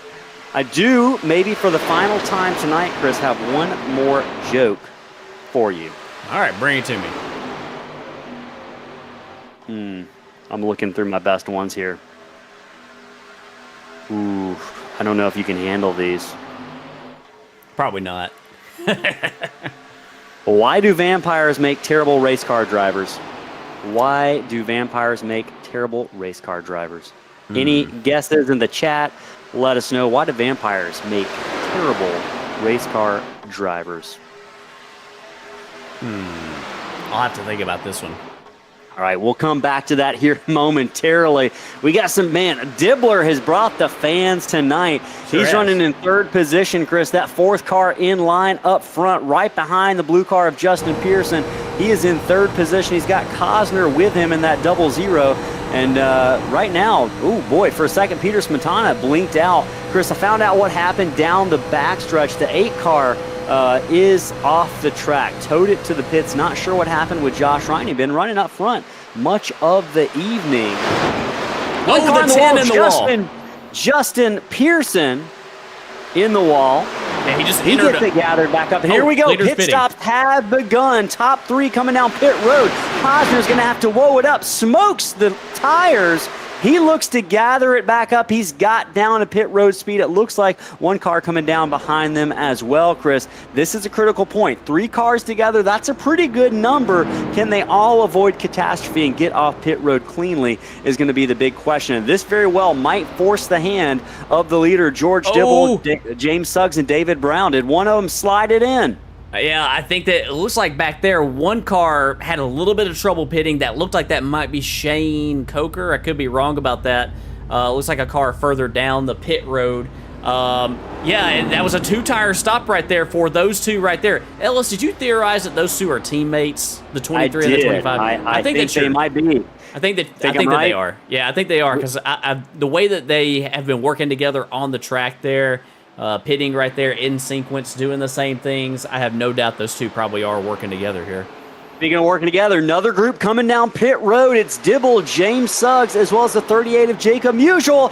That was Dibble, who missed his pit stall. The 94, who's been running up front in the top 5, slides through his pit. The Dibble fan's going to be upset to hear that he's not out of it. We'll see if he can gather it back up and join the pack to get going. See how lucky he might have been here on this pit stop. Chris, these cars are hard to pit. He's going to be able to catch Jacob Musial, it looks like. Right in front of them, Suggs got off pit road much faster than these guys. I think they'll probably try to give each other a moment to catch up, though, just due to the importance of being in the draft here. So right now, that puts David Brown in the lead. This pack of 8 or 9 cars, actually, yeah, 8 or 9 cars, including a lap down or 2 lap down cars. Top 6 have not pit yet. 17 laps left in this race. It is coming down to the wire. Tom Licker in the chat, we appreciate you, man. We are glad you got to be in a little bit of the race. We wish it was better circumstances as well. That pack who just pit, led by Suggs and Jacob coming this time. Yeah, Brandon Sox coming down. He's bringing a couple of other drivers with him. Third cycle or third group of pit stops here. One car, David Brown, I believe, really struggled to get it woed up. We'll be watching to see if he got a black flag or not. But, yeah, you mentioned it, Chris. These cars are coming in groups here. This is the third group to come down pit road. And I believe this is it in terms of this is our final group of cars. So we're going to have a pretty good bearing of where everyone stands here in just about a lap. I believe Robert DeJersey on pit road as well. Going to be keeping an eye on David Flanagan. He is going to be the guy that is trying to catch these cars. He's got Peter Smetana with him, and right now they're coming down the front straightaway. We'll see where that other pack who's just coming off pit road files out, but also right behind them, behind Smetana, you can kind of see another pack creeping into the picture, Chris. Do you like the chances of that pack to catch these 2 cars? Well, I'm paying attention right here to David Brown and Brandon. Oh, that was close on the merge line right there for David Brown. I think that he might be okay, though. David Brown right here, Brandon Sox, they're going to come out in front of these guys. I think that looks like Robert DeJersey as well. Looks like they did the best job, but the unfortunate thing for them is that they are not linked together, so they are not going as fast as maybe the 23 of Flanagan and the 25 of Smetana. I think they're going to be able to blend in together, though. I think that we're going to have maybe a couple packs here. This is going to be an interesting finish to this race. We've got David Brown out about a full second and a half on Brandon Sox, who's going to be swallowed up pretty quickly, I believe, by David Flanagan, Robert DeJersey, and Peter Smetana. DeJersey to the inside of this second pack here. He wants to lead the way. These cars likely drafting 3 lined up. Going to be pretty fast, faster than Sox and Brown. And you can see the closing rate. Yeah, get a little bit loose, headed down into turn 3 for Robert DeJersey. He's getting into that aggressive mindset in the final 15 laps of this race. He sees the 2 leaders out in front of him. He sees $150+ on the line, and you can see just how much that draft matters. Yeah, and DeJersey has separated himself a little bit from Flanagan because he's getting a little bit of a toe off of that 35, that Tabasco machine of Brandon Sox. Brandon Sox getting a little bit of toe off the cars in front of him. One of those is Larry Poling, who is not on the same lap as the leaders. David Brown right here is the leader. Brandon Sox got company and Robert DeJersey. DeJersey's going to push him down the backstretch right here. They're going to come up with a huge run to the back of these guys. Oh, boy, and they've got Larry Poling, a lap car right in the middle of this. He looks to stay high and stay out of trouble. Keep it in the middle, Larry. Brandon Sox to the inside. He catches David Brown, but Flanagan, Smetana, and DeJersey all with them right now. Big push from Robert DeJersey to the back of Brandon Sox down the tri-oval towards the towards the start-finish line. David Brown is your leader, but now we've got 4 or 5 cars, the top 5, all right on top of each other, Chris. So here's the story with just now 13 laps remaining in this race. The lead pack is the top 5. Further back, and Chris, I think the bad news here is this second pack has actually lost ground. Yeah. They're getting very racy back there, which I think is probably going to be to their detriment. James Suggs, leading this pack, has to be frustrated as he watches these guys just kind of race it out, looking like they're willing to settle maybe for the 6th, 5th, 7th position. They're maybe banking on a caution coming out. I think they're going to need that if they're going to track down these top 5 in the final 12 laps of this race.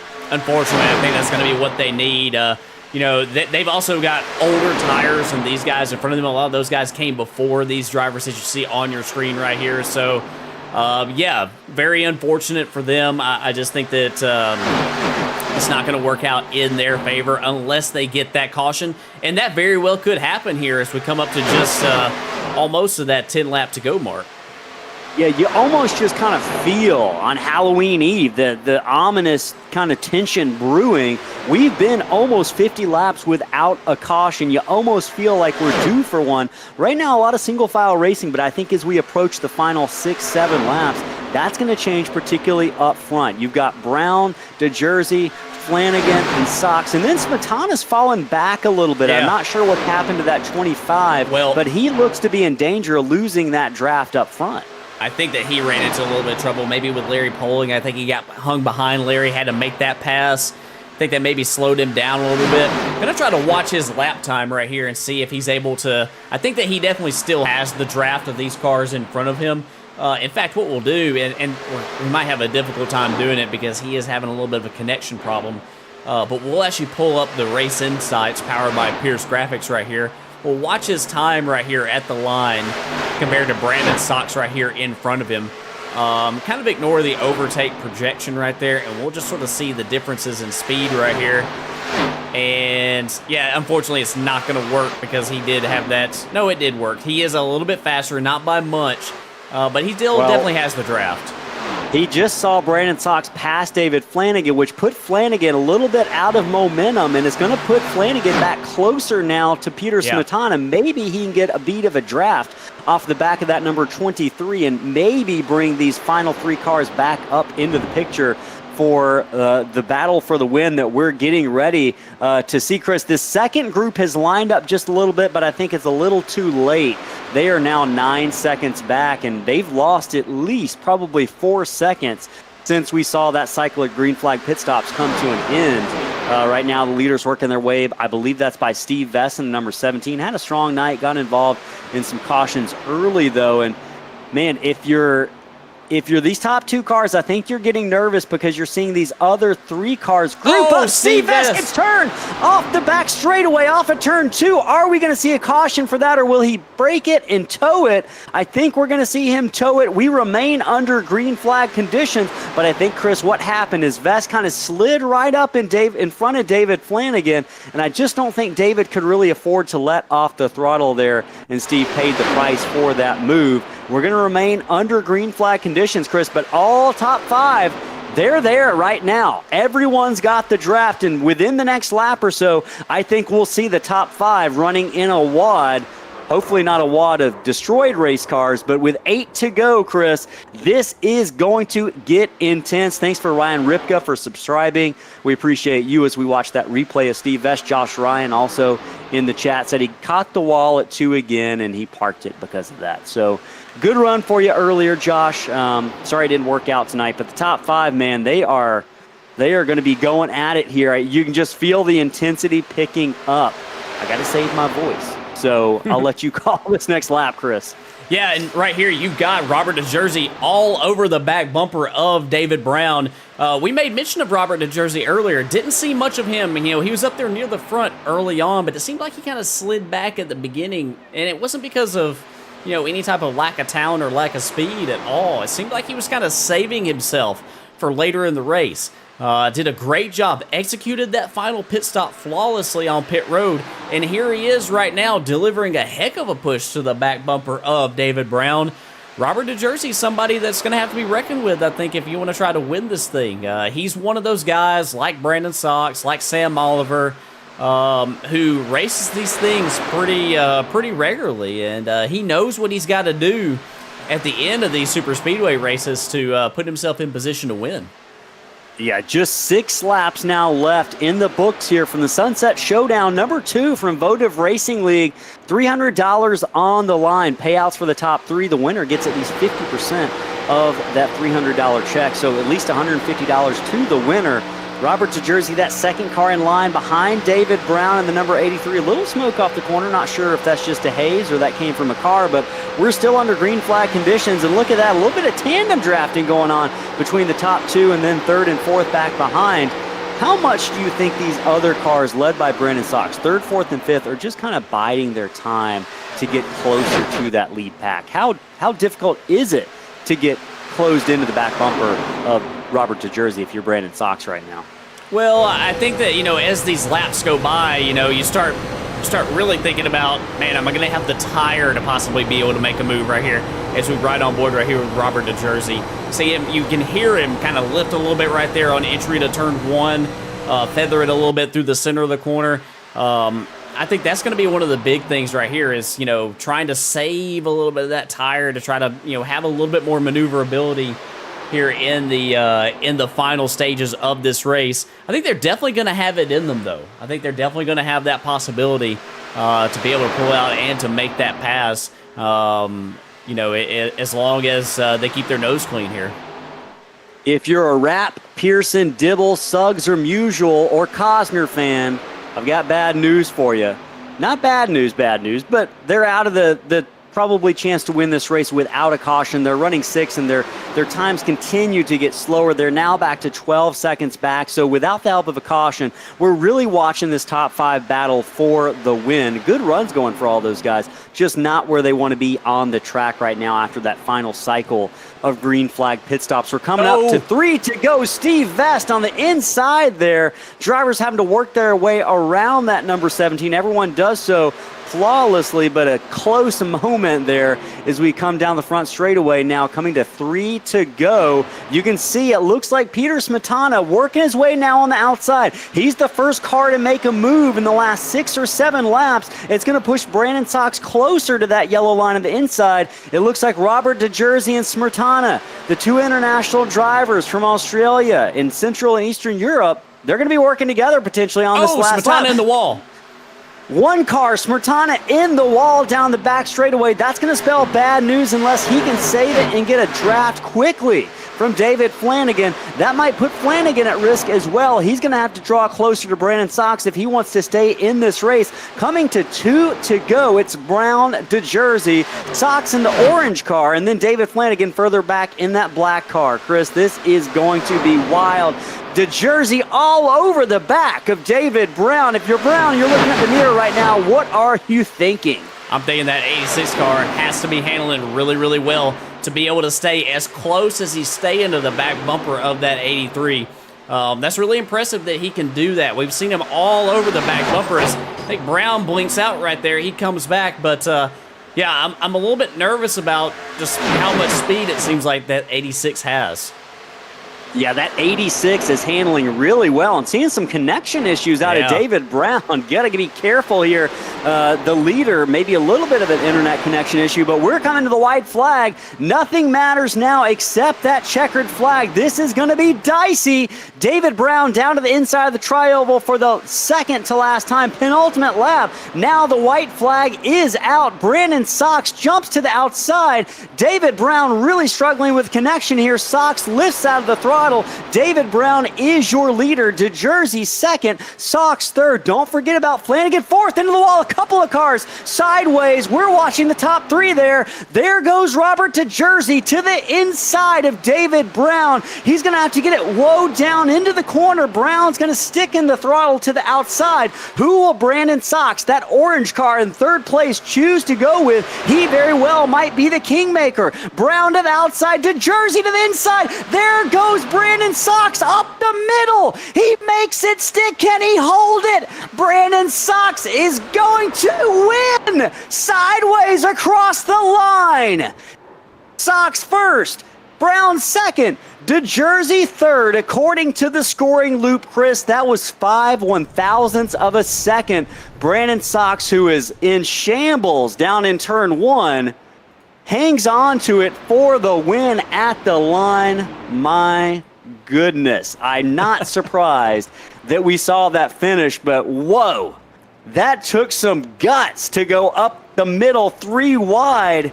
I don't think I've seen anything like that before, and they stuck it all the way up until the line. Yeah, why don't you say we go back and we watch that one more time? Let's please. Yeah, so this is a great move up the middle right here. I was wondering if he was going to shoot to the inside right here coming off the corner, but it just opened up, and those guys were very respectful in giving him the room right here. They do bounce off of each other a little bit right there to Jersey and Brown. Here he comes up the middle right here, and man, it's just some gentleman racing right here. They're racing hard, making a little bit of contact, but that's very, very fair. Brandon Sox does a nice job right there. He doesn't lift. He's got a hole, and he's going for it right here. He and Brown make a little bit of right side contact, and here I thought maybe it was going to be really close, but Sox across the line right here. Gets there first sideways. What a finish. That was an absolutely thrilling finish. And our top three drivers, they parked in the front stretch, and they have made their way to the waiting room. I'm sure some interesting conversations going on in the waiting room right now. We're going to hear from Robert DeJersey, our third place finisher, first. Hey, Robert, this is Ellis and Chris in the Slingshot booth. You got a copy, my friend? Yeah, how you going? Oh, man, it's going well. I think you're probably doing even better, though. I know it's not the win you were probably hoping for, but, man, that was a wild finish. Congratulations on the podium. Walk us through those last couple of laps and kind of the decisions you were making. We thought your car seemed to be handling much better than the other two cars you were racing with based on some of the ways you were able to move around. Was that the case? I'm not sure about that. David is one of the best, and I knew I had to pull something special out to beat him. But yeah, the car felt good. But yeah, just Sox sending it 3 wide through the triangle there. I thought I didn't leave enough room, but he managed to stick it in. Yeah, we were very surprised. It was a gutsy move for sure, and y'all made it work until the start-finish line. We were shocked that you guys stayed straight up until that finish. So, man, congratulations on that. You were up front all night. We've seen you race these 87 cars before. How much do you enjoy driving these things, and why? These are the best cars on the service for super speedway racing. You've actually got to drive them, and being unrestricted, the speed is just next level, next to the COT. So it's just a lot of fun in the drafts. You build big runs, and it's a lot of fun. Hey, man. Well, Robert, we appreciate you taking time to chat with us tonight. Congratulations on that third place finish. Any shout outs before we let you go celebrate? Just you guys up in the booth. You did a great job. Great broadcast. Shout out to, what is it, Votive League? Votive, yes. For putting the session up. That's great. We don't get a lot of these 87 money races, so always on the lookout for them. Yeah, thanks guys. It was a great race. Good job to everyone. Thank you. Great job out there, Robert DeJersey. Third place night. Go celebrate it, my friend. Thank you. All right, so that was DeJersey. We're going to hear from David Brown now, who was our second place finisher tonight. David Brown, driver of the 83, our second place finisher tonight. This is a Slingshot booth. You got a copy, bud? 10-4, got you loud and clear. Man, David, we saw you up there near the front. It looked like you had the perfect pit strategy. You guys came off pit road. You had the best tires there. You had the best track position. It seemed like it was all going to work out in your favor right there. You and Robert DeJersey hooked up right there. And here comes Brandon Sox up the middle right here at the end. Talk us through that last lap and sort of like what was your mindset when the white flag waved? What was your game plan there trying to get to the checker flag first? Well, I really like the outside around this place. You can keep your motor wound up. As long as you don't overdrive the corner and get tight on exit, you can really make some time up there and typically come out ahead of the car on the inside. So if they were going to pass me, they were going to do it on the inside, and Sox was able to do that.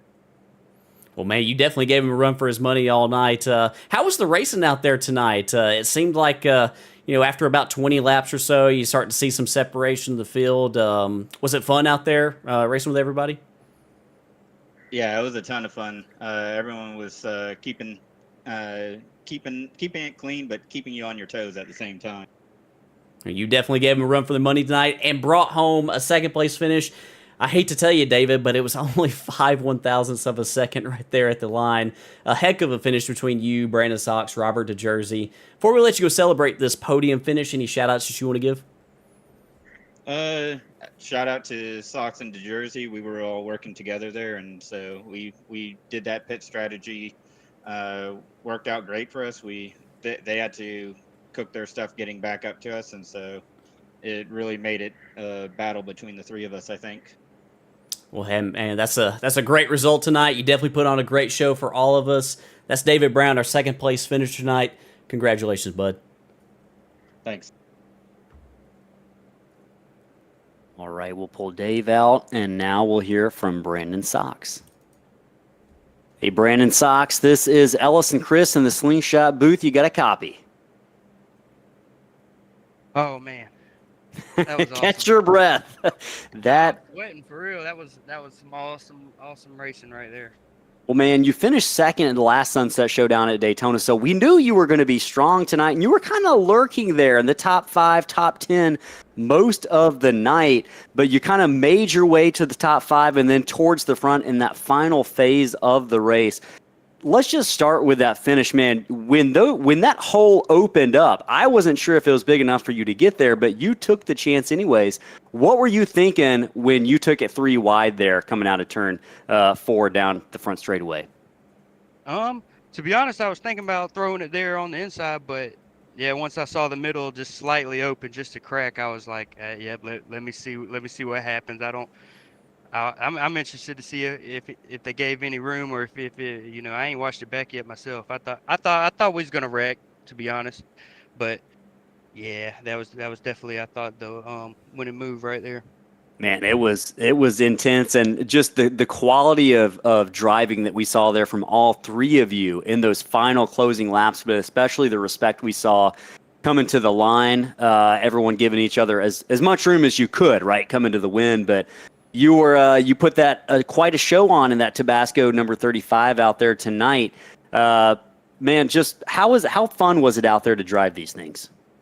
It was actually really fun, man. This was it had a little bit of fuel strategy, and then you would have some guys getting tight, getting loose. It was a blast. I really enjoyed the length of this race, and it was a good setup.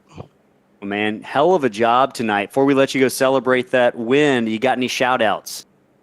I want to shout out you guys for putting on this event. The first one was awesome. The second one, I really enjoyed the second one as well. So, yeah, shout out to Votive Racing League for putting these on. I thank Slingshot Racing Media for putting on the broadcast. Yes, I appreciate it, guys. This is awesome. And man, we appreciate you. Go celebrate that win, Brandon Sox, winner tonight of the Sunset Showdown 2. Chris, that was wild. And before I forget, we need to make sure that we give away a 1/64th scale diecast tonight. Cannot forget that. Our winner tonight in the chat, very, very active. Let's see who the winner is. Shermanator. Shermanator is the winner of the diecast tonight. I'm going to go ahead and in the chat message, you can send us an email, Shermanator. If you are still listening, we're going to type in our email here. It's ssracingleagues@gmail.com. Very professional as I type it in here, but appreciate you joining in, everyone in the chat. If you're still watching, make sure you subscribe if you haven't already done so. We do these giveaways on a weekly basis. And so congratulations to Shermanator on winning that diecast. Let's talk about who finished where before we shut it down for the night, Chris. We obviously know the top three, but David Flanagan and Peter Smetana, Chris, they were fast all night, and I'm disappointed for them because they were definitely in contention up until the final couple of laps there. Yeah, and I saw David Flanagan actually in the votive Discord saying how disappointed he was. He was one spot out of the money, and he should have taken 4 at the end. So, some drivers right here looking back with a little bit of regret because I think that they were maybe missing out on a little bit of tire there at the end. But a heck of a performance all night out of those guys. They definitely made it interesting for sure. Yeah, Johnny Good Guy Rap finished at 6th. George Dibble, I know we had a huge horde of George Dibble fans in the chat. Finished 7th tonight. Congrats to him. James Suggs, fast all night, settles for 8th. Justin Lee Pearson, 9th. Jacob Musial rounding out the top 10 tonight. Josh Cruz really running 10th, 11th most of the night, hung on for that 11th place finish. Congrats. Nick Wheeler made his way up to 12th. At the end of that 88. Mason Mitchum running top 15 most of the night in that 24. Chris, I think one of the biggest disappointments of the night of drivers who are going to be disappointed is probably Sam Oliver, who was running up front most of the night and has to settle for a 14th position finish tonight. Sam Cosner, 15th. Patrick O'Toole in the 44 rounds out the top 16. James Ledford, strong super speedway racer, got involved in a couple things tonight, finishes 17th. Josh Ward, also a major disappointment for him, Chris. Pit road speeding penalty put him out of contention tonight. Didn't get that caution that he needed, and he's going to have to settle for 18th after running in the lead much of the race. Shane Coker finishes 19th. Larry Poling, top 20 in 69. Steve Vest finishes 21st. Josh Ryan ran in some trouble in turn 2 multiple times, settles for 22nd position tonight. Tom Lickert out early, finishes 23rd. Ashton Cosner, 24th. And Nathan Gentry rounds out the top 25. Chris, this was a great race. I felt like it, Brandon kind of said it well. It had a lot of different stuff. It had tire strategy, fuel strategy, amazing racing, slingshot moves, 3-wide racing. It did not disappoint in these 100 laps that we just saw these drivers duke it out. Yeah, it did not disappoint at all. Great performance out of all these drivers tonight. Watching races at Talladega is always exciting, Ellis, but there's just something about watching races at Talladega, Daytona in these 87 cars. It's just something about it. It's just a next level experience. You got the best elements of super speedway racing, but also, you actually have to drive the cars. You got to actually, manage the throttle, manage the tires, and I just think they put on a heck of a show. Well, man, I had a great time tonight. Obviously, it's Halloween Eve. We tried to bring you some spooky trivia as well as some fun facts about Talladega Superspeedway with a little humor thrown in. You can find more of this. Obviously, this is a one-off event, but we broadcast the Thursday Night Thunder League every week on Thursday night starting at 8 p.m. Eastern Time. We're going to be racing tomorrow night from Sonoma on Halloween. So if you're not trick-or-treating and you're not handing out candy, or if you are and you're looking for something to occupy your time, make sure to tune in. Same time, essentially, for the broadcast of the Thursday Night Thunder Gen 4 ARCA cars tomorrow night. And I think that's going to do it for tonight, Chris. Make sure you have subscribed and liked the video if you haven't. Appreciate everyone tuning in the chat. Such a great chat tonight.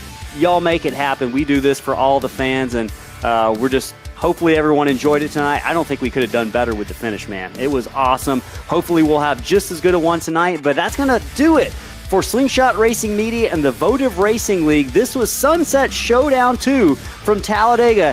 Have a great night. Happy Halloween, everyone.